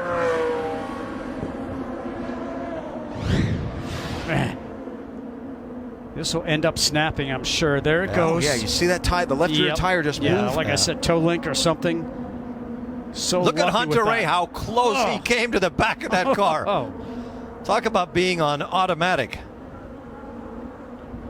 And that's the high-speed section, Watch Hunter-Reay. Watch Hunter-Reay. Yeah. And Graham Rahal there. And who says? Wickens there. Yep. Watch the left rear tire. Yep. Look at the reflexes that Hunter-Reay had here to avoid it. It's 120 miles an hour going through turn 1, turn 2. Very impressive. It looks tricky in slow motion. Yeah, something snapped on that car. How about it, Rick?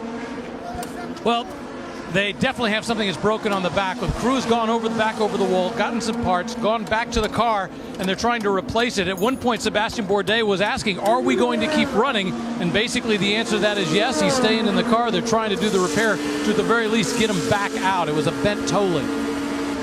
Man, what a tough break. Of course, Bourdais losing some ground at the Indianapolis 500 as well, with a tough late ending to that race, so sliding back in the championship.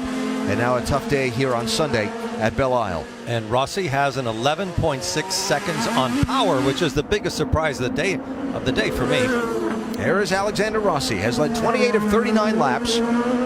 Started on pole, set fast time in the wet qualifying session this morning. The dramatic drive at Indianapolis a week ago, where he went from 32nd on the grid all the way up to 4th at the finish. And look at the gap he's got on Will Power.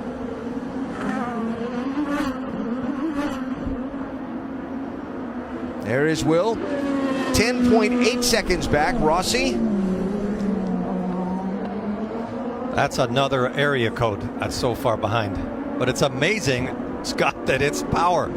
Chevy couldn't do anything yesterday. I don't know what they did to that engine last night, but it sure works on Power's car. Well, I think also making some changes to the chassis, because we heard that. Here comes Ed Jones. Nice run in Keeps third. on doing a great job all year long. I think Ganassi really plucked somebody along that they know is going to develop and really become a superstar. Well, his superstar teammate is behind him. Dixon is 4th. And here he is. Scott started in 5th place, the winner yesterday, for his 42nd career victory. There's Hunter-Reay behind Dixon after the second of his 3 pit stops. So Hunter-Reay is 18.8 seconds behind Rossi in 5th place.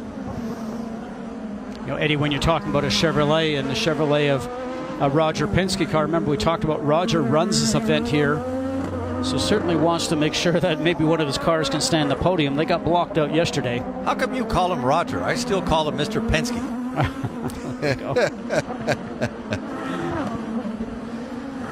So 29 laps to go. We're across halfway. It's been kind of eventful so far. Alexander Rossi is having the most fun. He's out in front. We're back after this message and a word from your ABC station. Your eyes want to deceive you. Fill in the blanks with the limited information you already possess. You don't know what you're looking at. Craftsmanship is about understanding. truly knowing something, every facet inside and out, to reveal simple truths that unlock everything. Welcome to Detail.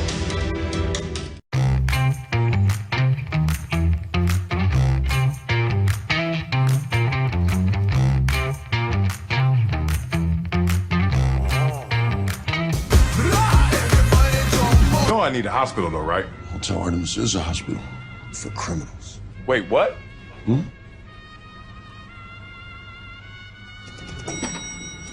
worry. I'll get you fixed up.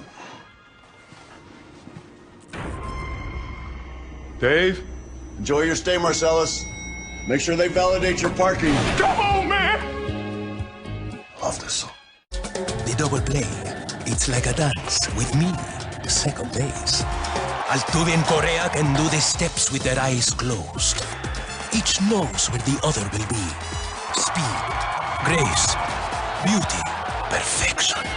The timing must be impeccable. Bang bang for the double play. Jose and Carlos, they are the perfect dance partners. Sunday Night Baseball, Red Sox Astros tonight at 7:30 on ESPN telecast, presented by Taco Bell. Motivate, motivate, motivate, motivate, motivate, motivate, motivate, motivate, get money, motivate, motivate, motivate, motivate, motivate, motivate, mo. Reveal simple truths that unlock everything. Welcome to Detail.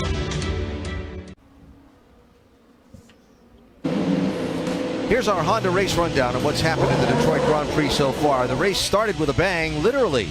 The pace car coming off the pit lane lost control and hit the wall. That was with a celebrity pace car driver. Both occupants of that checked and released from the medical center. After a nearly 40-minute delay, the race was finally restarted, and no one has had a more eventful day than Sebastian Bourdais. The four-time champion got a flat tire in an incident on the very first lap. Came down the pit lane, made that change. Then I heard those charge notes playing from the bugle. And what a wonderful job he was doing, out-braking people into turns and a march all the way through underneath Marco Andretti here in turns 1 and 2. But that would also be an area where he had the mishap. The suspension piece looks like it broke in the back of the car, and around he goes, and drivers are missing him. This is all at 120 miles an hour. Wow. Three drivers have led the race. Alexander Rossi started on pole. He's led 32 of the 43 laps. Robert Wickens and Ryan Hunter-Reay have also spent 6 and 5 laps, respectively, out in front in the cycle of pit stops between the two stoppers and threes. Interesting to watch on the track right now. Alexander Rossi continuing to lead on the two-stop strategy. Ryan Hunter-Reay on the three-stop strategy, running in fifth. 15 seconds behind him, but running laps about a second a lap quicker than Rossi. We're going to see how that plays out in about, I would say, 6 laps. Expect the leader to pit the two stoppers around lap 47, 48. You know, but when I watch this right now, the car, Rossi's that you see right now, the Roth Home Mortgage car, that car is so smooth over all the bumps, so I think it's going to beat the driver up less, but they've done such a great job with their spring and shock selection here. That car looks like it's easier to drive than some of the other cars that the other guys are driving. And that will make a difference, but the last lap, look what Hunter-Reay is doing. And by the way, Hunter-Reay has again lowered the fast lap of the race. 2 laps ago. But I got to talk about power again. He's only 6.5 seconds behind Rossi and gaining. So can Hunter-Reay get around Scott Dixon and not get held up and lose any time with these laps he's been pounding out? Dixon on the two-stop strategy, and he stopped Dixon 2 laps earlier than Rossi. So Dixon might be trying to make a little more fuel here than perhaps Rossi is.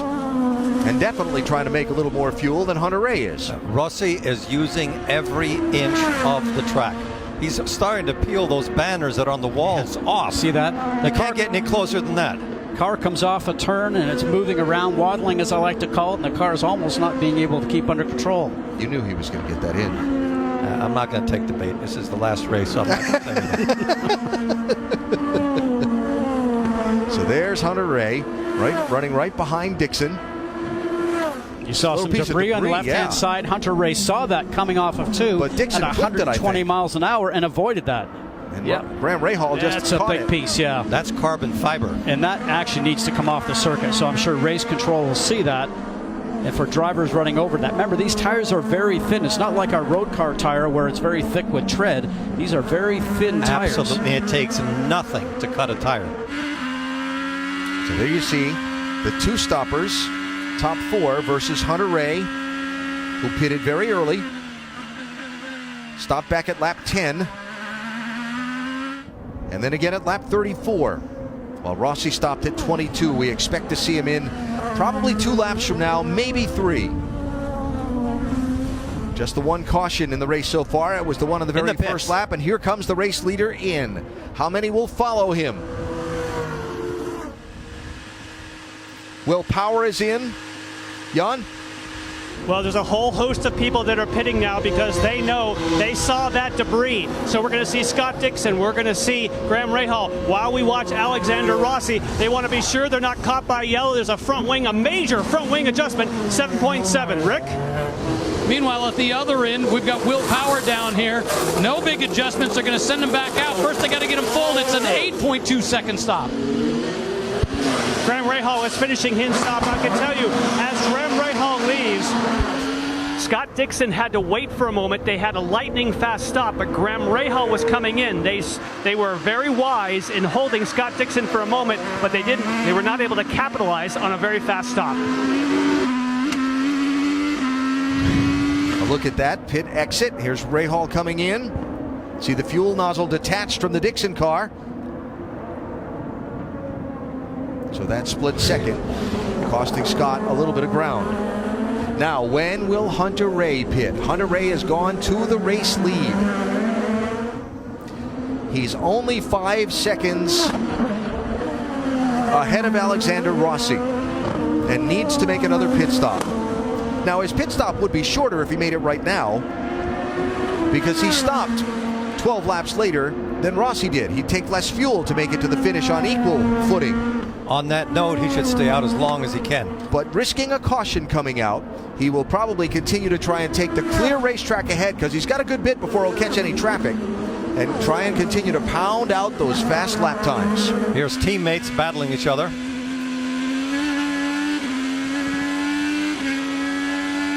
Robert Wickens on the pit road along with Max Chilton. Hunter-Reay, new fast lap. Rick? Yeah, Robert Wickens brings the car in. And remember, early on in the race, he came in a little bit earlier. Their hope was to do a 2-stop strategy. They had to shift off to a 3. They make a minor wing adjustment, send him back out, but I don't think he's going to be able to gain enough in this situation. Sliding out right in front of Marco Andretti. Yeah, now he'll kick to the inside line here, try and make Marco go around on the high side. Remember, he's got cold tires, though, so he won't be able to brake as deep, and Marco gets around on the outside pretty easily. So that puts Wickens back in 11th position for the moment. So Hunter-Reay has a 14.7 second advantage on Rossi. He needs more than that. 22 is the delta to make the pit stop and get back out. We'll see when we'll see Ryan Hunter-Reay on pit road for his final stop.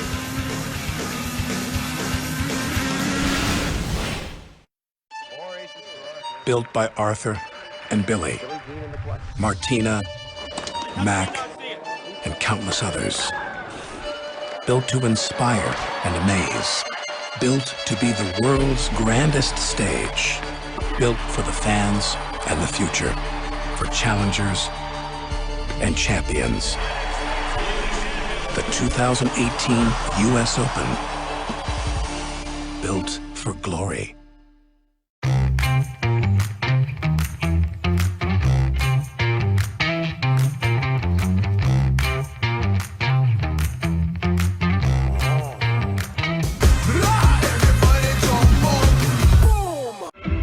Your eyes want to deceive you.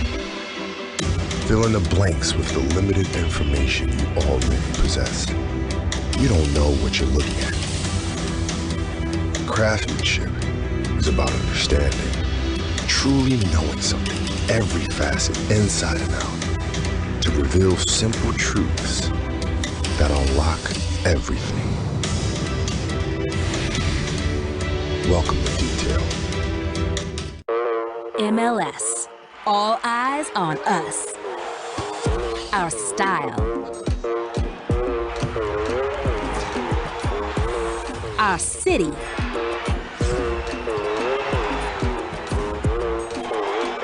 our squad. It's time for our soccer. Saturday, it's Columbus Crew SC versus New York Red Bulls at 5 Eastern on ESPN. The double play, it's like a dance with me, second base. Altuve and Correa can do the steps with their eyes closed. Each knows where the other will be. Speed, grace, beauty, perfection. The timing must be impeccable. Bang, bang, for the double play. Ah, Jose and Carlos, they are the perfect dance partners. Sunday Night Baseball, Red Sox Astros tonight at 7:30 on ESPN, telecast presented by Taco Bell. Reveal simple truths that unlock everything. Welcome to detail. Reveal simple truths that unlock everything. Welcome to detail. Tonight, the NBA Finals continue on ABC. Game 2, Cleveland and Golden State. Warriors up 1-0 after the overtime win the other night. And, LeBron and the Cavs certainly had some interesting things to talk about after that one was over. Coverage starts at 7:30 with NBA Countdown. It also streams live on the ESPN app. Then, after that, and Sunday Night Baseball between the Red Sox and Astros are over on ESPN. Tune into Sports Center with John Anderson and Kenny Mayne. Complete wrap-up of Game 2 of the NBA Finals. And, of course, all the other day's news in sports. Sports Center following Sunday Night Baseball on ESPN and the ESPN app. And, by the way, that baseball game, nothing to slouch at either. Sox and Astros, pretty good. So, what this segment of the race is all about now is Ryan Hunter-Reay's gap to Alexander Rossi and their relative lap times. You see Hunter-Reay beginning to catch some traffic. He did have to pass one car a minute ago, Santino Ferrucci, that slowed him down a bit. Hit this lap, need a big one. And there's the call. And that big one he means is we need a really fast in-lap. Mission overtake here. Of which he pushes going down the straightaway, gives you that little extra boost of power we talked about. Can use it wisely. Driving hard enough, you see the inside tire lock up. He's getting some new ones. That's okay when he comes in. Use them up. There is Rossi hung up. Just for the moment. Jordan King gave way. Renee Binder was also there, I believe was the other car in the frame. Binder gives way down at turn 3. So here's that hard lap. Hunter-Reay on the push to pass again down the backstretch towards turn 7. What a drive Hunter-Reay has put in today.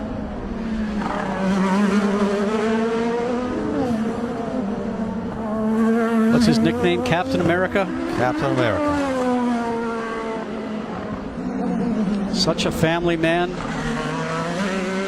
Tends to races with his wife and his kids. Flap, hit this lap. So big moment here. Hunter-Reay coming up to the pit entry. His crew will go to work. How much fuel will they wait on, and how will he blend out with Rossi? Jan? What they believe they can do, they think they can do the overcut on Will Power. They do not believe that they can jump their teammate Rossi. They're hoping for a quick stop. Their last one was 8.8 seconds. They hope to do a little bit better than that, but the gap right now, oh, that's a lot better. There you go. 6.3 seconds, and this should be able to do what we call the overcut on Will Power. Yeah, you see the crew get into it also, pumping. Yeah, let's go. Go, go, go. Yeah, he's got cold tires, and it is so hard to drive a race car when the tires are cold, when you got all that pressure on you. But he made it. They're way ahead of him. So he comes out with a lap car between himself and Rossi and a lap car between himself and Power. Now, can he get back down to those lap times he was pounding out earlier? He's got a brand new set of Firestones on, and they give you a lot of grip, and he only has 18 laps to go.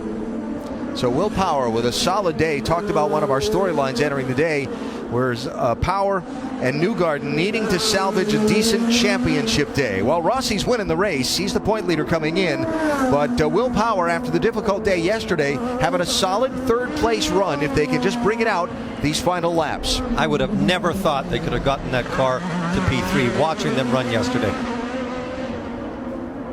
But it is Penske's after all. That's true. And like we talked about, a lot of pressure here because it is his event. A lot of brain power.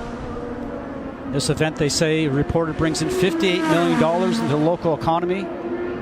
Roger's done so many good things here with the city and the Isle of Belle Isle. It's really incredible how we came back here. Remember when we first started coming back here? We raced the road course that you raced in Formula One, downtown course. We came here in 1992. Remember the big rain they had and all the tractor trailers got stuck? They had to get trucks coming back out on Monday to pull all the tractor trailers out of the swamp almost. And now they're racing at this great track. All right, so Hunter-Reay has 7.6 seconds to try and make up.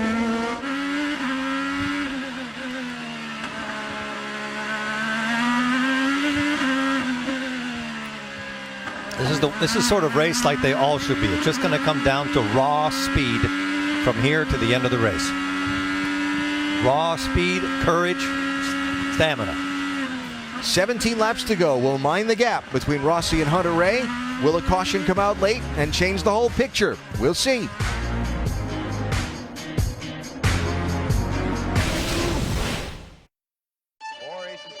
Built by Arthur and Billy, Martina, Mac, and countless others.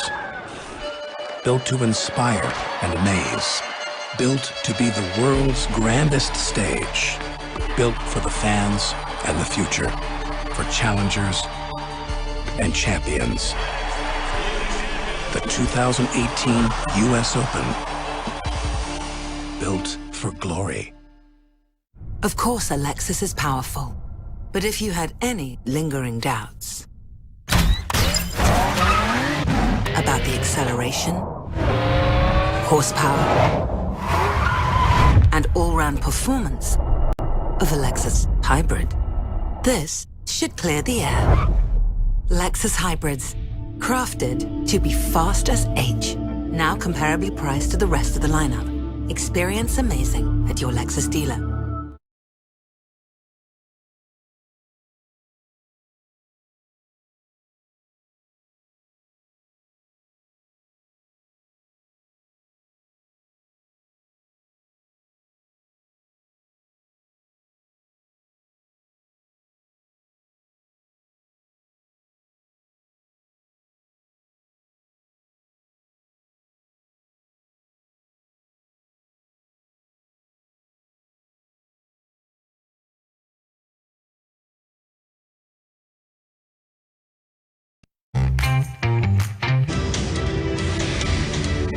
Welcome to detail.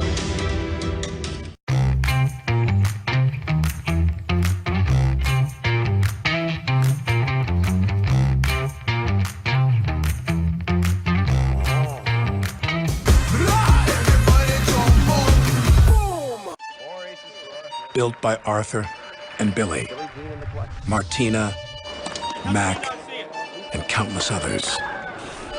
Built to inspire and amaze. Built to be the world's grandest stage.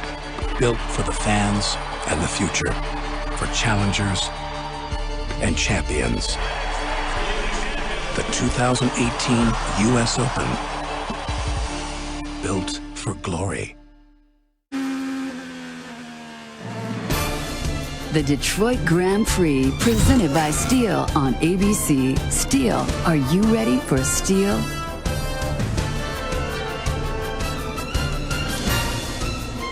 $15 laps to go, as you saw from some of those views of Alexander Rossi. He's not backing off 1 minute, using every inch of road here on the raceway at Belle Isle Park. His lap times have fallen about a half a second behind Ryan Hunter-Reay's. Now that Hunter-Reay has those new tires up to temperature and is going, but Hunter-Reay's got a 7.8 second gap to make up. That's the difference with only 14 laps to go.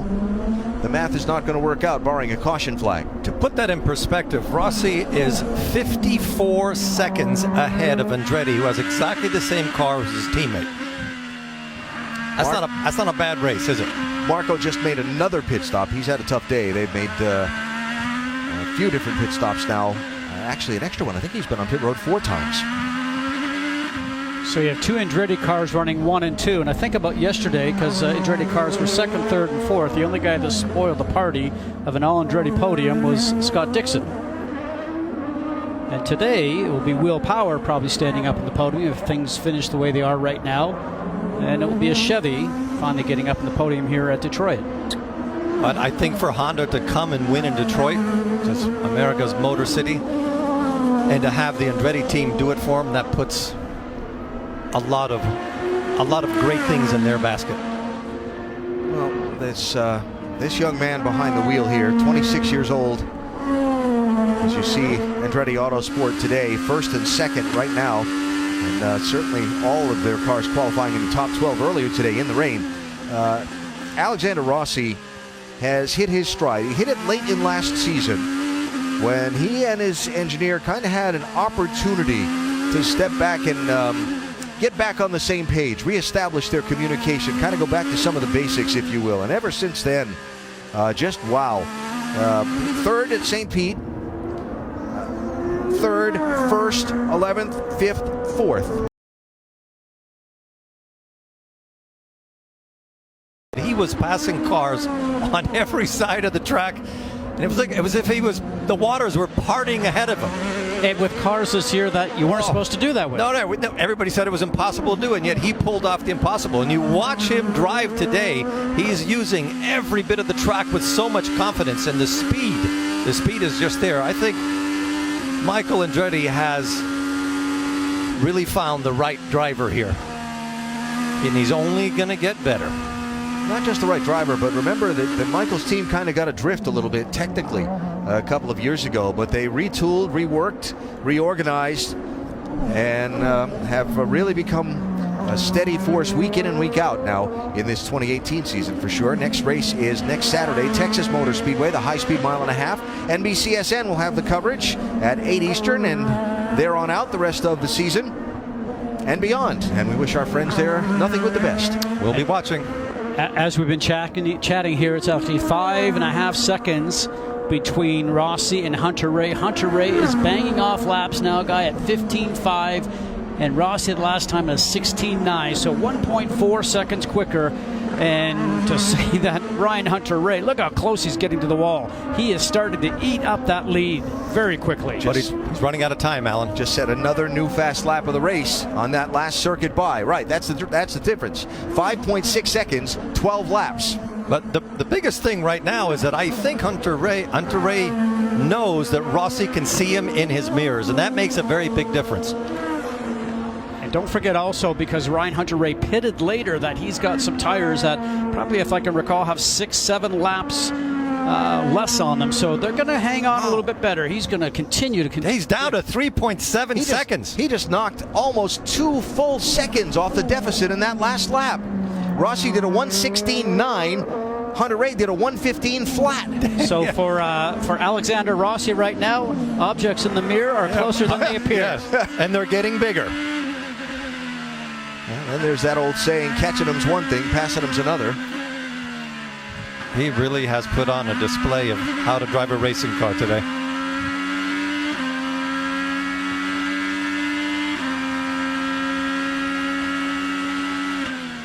I assure you this, there's no one hungrier for a win on that racetrack today than Ryan Hunter-Reay. It has been a frustrating few years for him. His last win was at Pocono in 2015, some 41 races ago. He's come oh so close, finished second a number of times since then. But second is a lot different than that top step on the podium. Yes, it is. You're paid to be on that top step. Let's see what the numbers look like at the start-finish line this time. I think it'll be close to 2 seconds. 1:17 flat for Rossi, 1:15.3. And the gap is exactly 2 seconds with 10 to go. 10 to go. I think Rossi better come up with plan B here. How about this leader, Jan? The radio communication to Alexander Rossi a few laps ago was, let's think big picture. They knew how fast that Ryan Hunter-Reay was closing. That doesn't mean that he lets Ryan Hunter-Reay go by any means, but it's reminding Alexander Rossi he's the championship point leader, and if his teammate comes up and has this kind of steam, they want him to remember, think big picture. This will be very interesting. That almost sounds like a team order. No, you're a driver. I was a driver. They're trying to give you common sense because we don't have common sense when it comes down to this sometimes. Well, you never did, but anyways. Talk for yourself. The cooler heads prevail on the timing stand than under the helmets is what I think you're saying. Yeah. All right, he's right there. He's on him.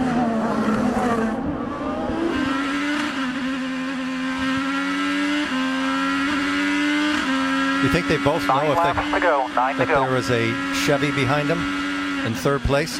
No. Rossi's only concerned with the one car in his mirror because he can't see anybody else.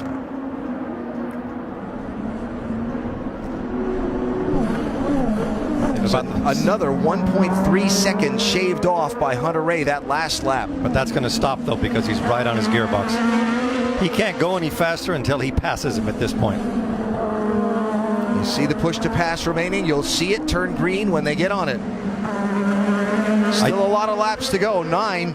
And I think you'll see Rossi, if he gets any closer, to start changing his line and driving a little bit more defensively.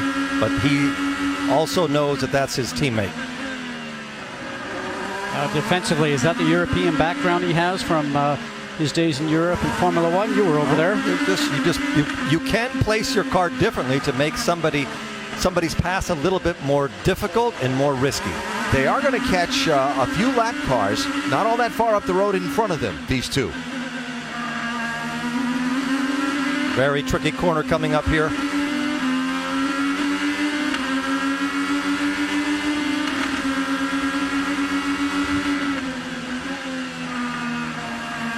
Only 0.3 of a second gain that last lap.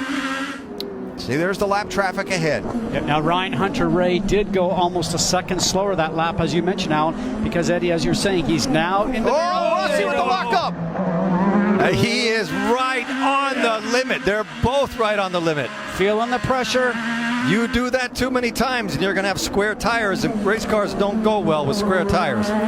Don't forget the tires on Ryan Hunter-Reay's DHL machine are fresher than Rossi's. I think he's going to go for it at the end of this straightaway. No push to pass yet. Nope. Rossi actually gains a little bit on the straightaway. He does put the power down coming out of 6 going to 7 there. Rossi's clipping the curbs, which we saw when Rahal did that yesterday. What happened?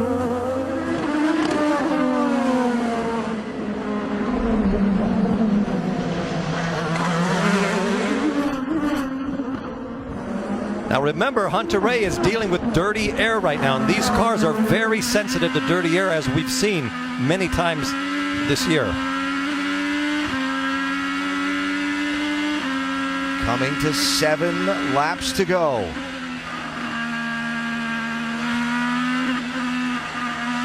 You can hear the throttle application. Gonna have to get closer. Just a little bit less than hit the push to pass. This is where Rossi locked up his brakes again. And he's going down. Rossi's off in turn 3. Hunter-Reay goes through to the race lead. Goodness. Oh, God, that must be painful.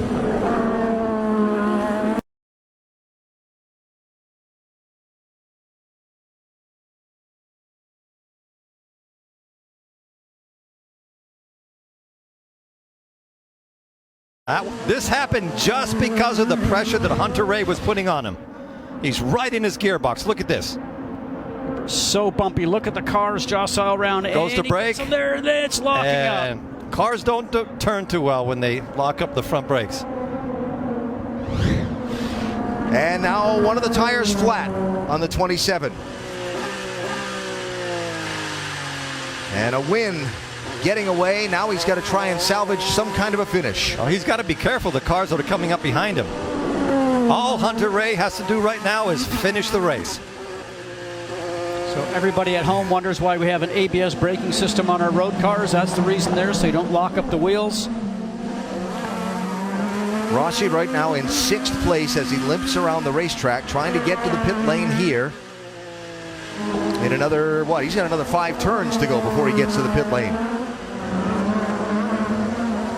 Look at the vibration in the steering wheel. Hunter-Reay has 16 seconds on power, and he only has 6 laps to go.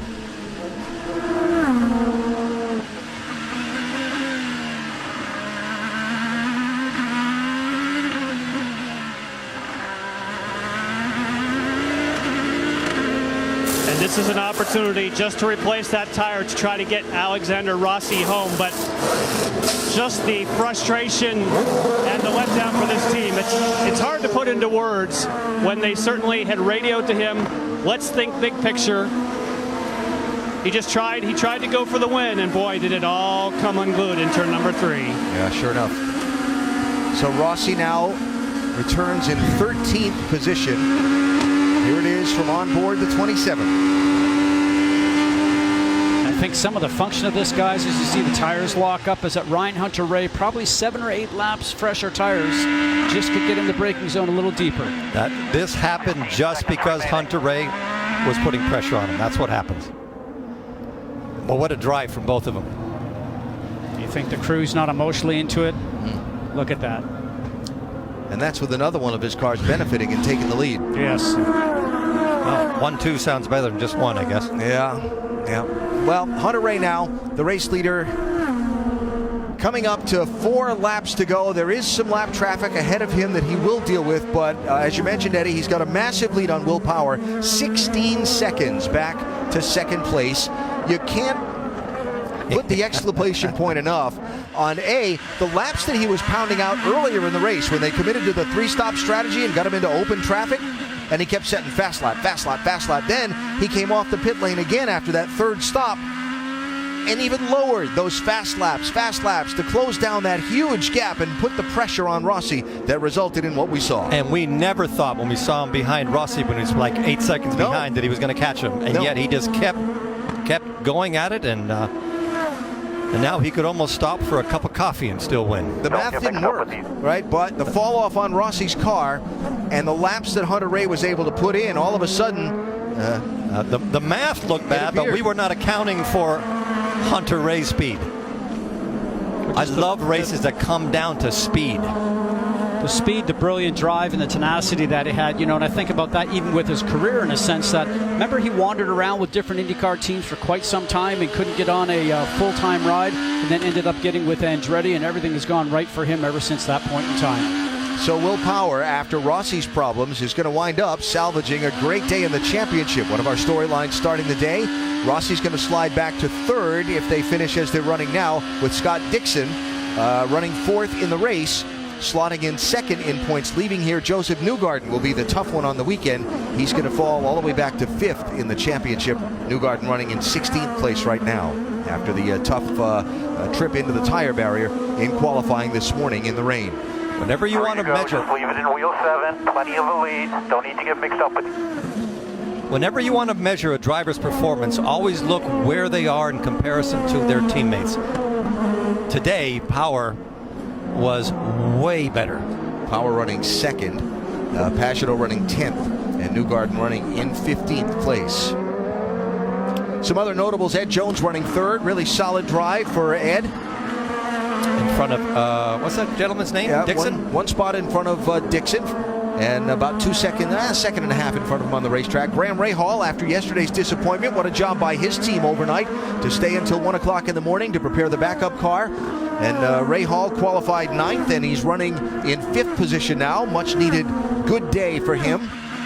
Tony Kanaan had the spin on the outlap for qualifying this morning. He's going to come back and run inside the top 10. He's running 7th right now. And Charlie Kimball looking to get a top 10 for the very young to IndyCar Carlin team. A team that he drove for early in his career. Matter of fact, when you go through a lot of the IndyCar drivers, they probably touched Carlin either sometime in North America or with their teams in Europe at some point in time. A very well-regarded team, and as you just mentioned, Alan, a young team. 2 more. But certainly they're going to be here for a long time. 2 laps left for Ryan Hunter-Reay. And once again, this track has proved to be very punishing for anybody that makes a mistake. And rewarding for those that don't. Hunter-Reay going to have a good day where the championship is concerned as well. Started the weekend 57 points off the lead. Stands to close about 26 of that off with a win today, and put himself up to 4th in the championship with a lot of racing yet to be done over these summer months. You know, throughout the weekend, we've talked about how diverse the drivers need to be. That was like when we did it in the series, short ovals, high-speed ovals, road courses, street courses. And to get to Texas next week on a 1.5 mile high bank, 28 degrees, that's one that I always love. But so diverse these drivers have to be. Flip the switch for next week and onto the oval and the high banks. It probably is the most competitive racing series in the world right now. Still got a 13-second lead on Will Power. And coming up to see the white flag and start the final lap.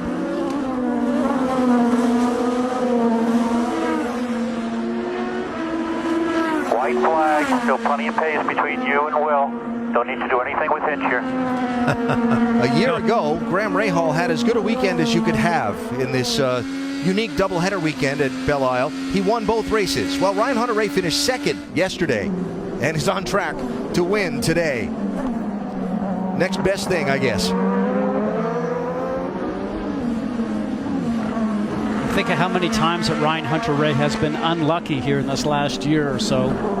Getting very close, and obviously close to Indy a couple more times too, but getting knocked out one time in the pit lane with his teammate. I mean, always competitive. Maybe not the most lucky guy that there has been, but certainly one of the most competitive. The one constant with Hunter-Reay is that he does not know how to give up.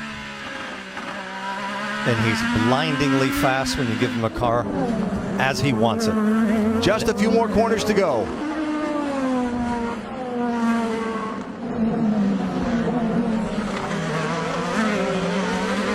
Remember when he won the Indianapolis 500 4 years ago? He said he was just a proud Florida boy. The trip back to Fort Lauderdale tonight is going to be a happy one because he's going to have his first trophy since 2015. Checkered flag, 17th career win. Ryan Hunter-Reay does it in Detroit. Ryan, awesome.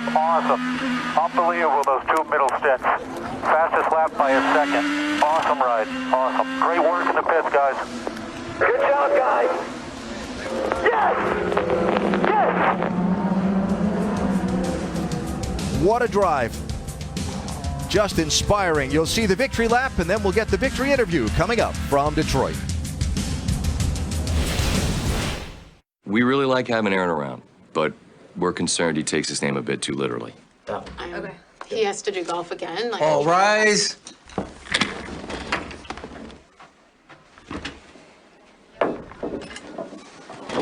It's my iPhone 6. Can we fix his phone tonight? You can turn off the performance management feature. Battery throttling. Or you can just upgrade it. Whoa, I'm moving on. The super fast Galaxy S9. Available now. What if you had the confidence to browse less and brush more, and a helping hand that empowers you to take your project into your hands? At the Home Depot, you get our 100% satisfaction guarantee, so you can stop pinning and start painting with America's top-rated paint and the know-how to get more out of a color you love. Now, let's turn the idea you saved online into a room designed for sharing.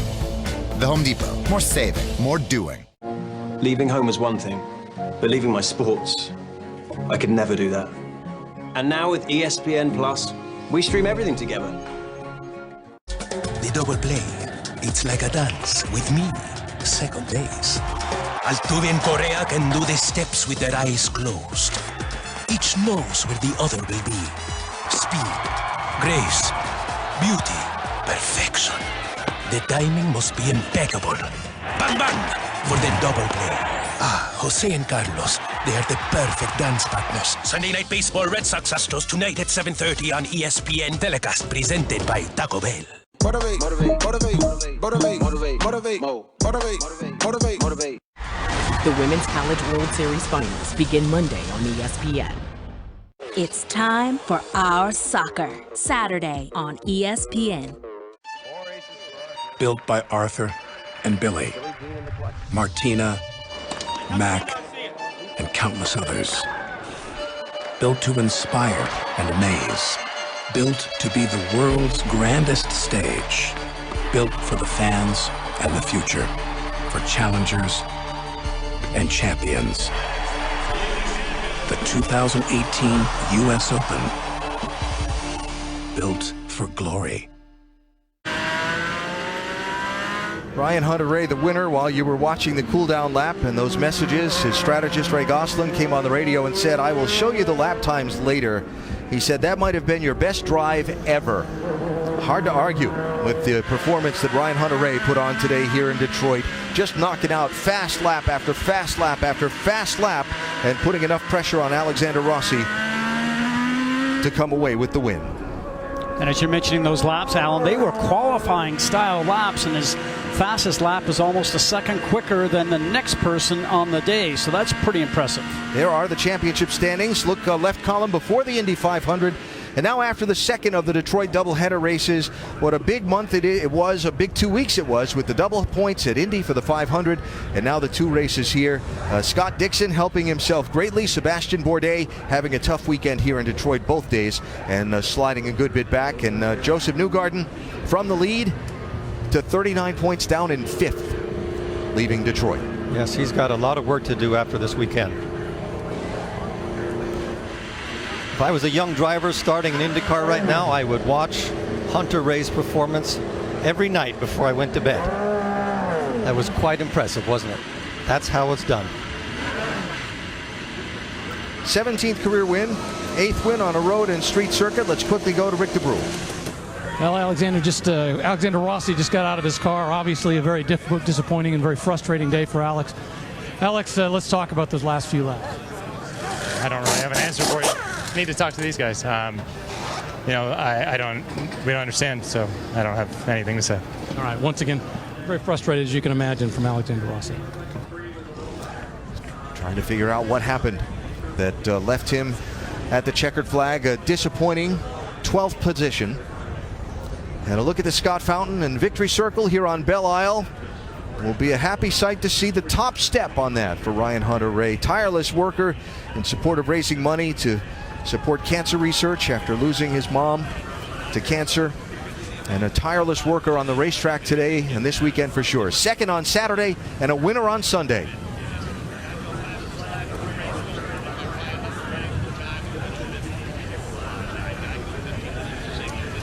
Doesn't even look like he worked that hard, does he?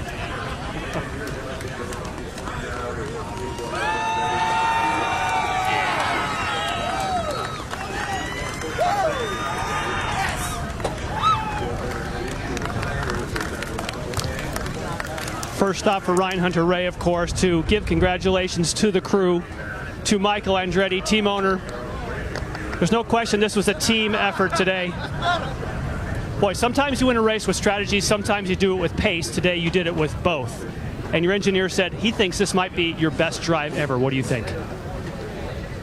After I took that second set of blacks, primaries, the Firestones, I started getting sync with the car and the balance started coming to me. I was really worried in the beginning. I was really loose. And then as I got into a rhythm, the car was doing everything I needed it to. Everything. And when we started that last stint, Rossi was more than a straightaway ahead of us. I couldn't even see him. And I just put my head down and just the thing was flying. It was such a great car. So happy for this 28 DHL Honda team. I wish my wife and the boys were here with me because they're the best, and this has been a bit of a long time coming, and that was going to be a heck of a fight at the end, but good thing we pressured them into it, and we're here in victory lane. Awesome. This car deserves to be where it is right now, that's for sure, and that was a heck of a car, heck of a strategy, great in the pit lane, and I drove my rear end off. And what was the mindset? Because at that point, when you closed in on Alexander, he obviously is a teammate. They were telling him, think big picture, but then you saw the first puff of smoke. Do you think you're going to wait to see, or were you going to press the issue? Yeah, I was really strong out of turn 2, and he wasn't. So I kept pushing the button. I knew I was going to get a run sooner or later, just had to be patient with it. I was going to try inside, outside. Saw a puff of smoke once, twice, and I knew I had to keep pressuring him there. Once you see that monkey up in the tree, you got to keep shaking it, and he fell out, and he did a great job, though. He's been so strong. I think, this weekend was really tough on the brakes. I locked up a few times there, almost went in just like he did, so he's done a fantastic job this season, and I'm absolutely, this 28 team's there to challenge him. We're going for the championship, and this goes to show we're here to stay. Well, he's talking about the championship. He now moves up to 4th in the championship, his first win, as we mentioned, since Pocono in 2015, Alan.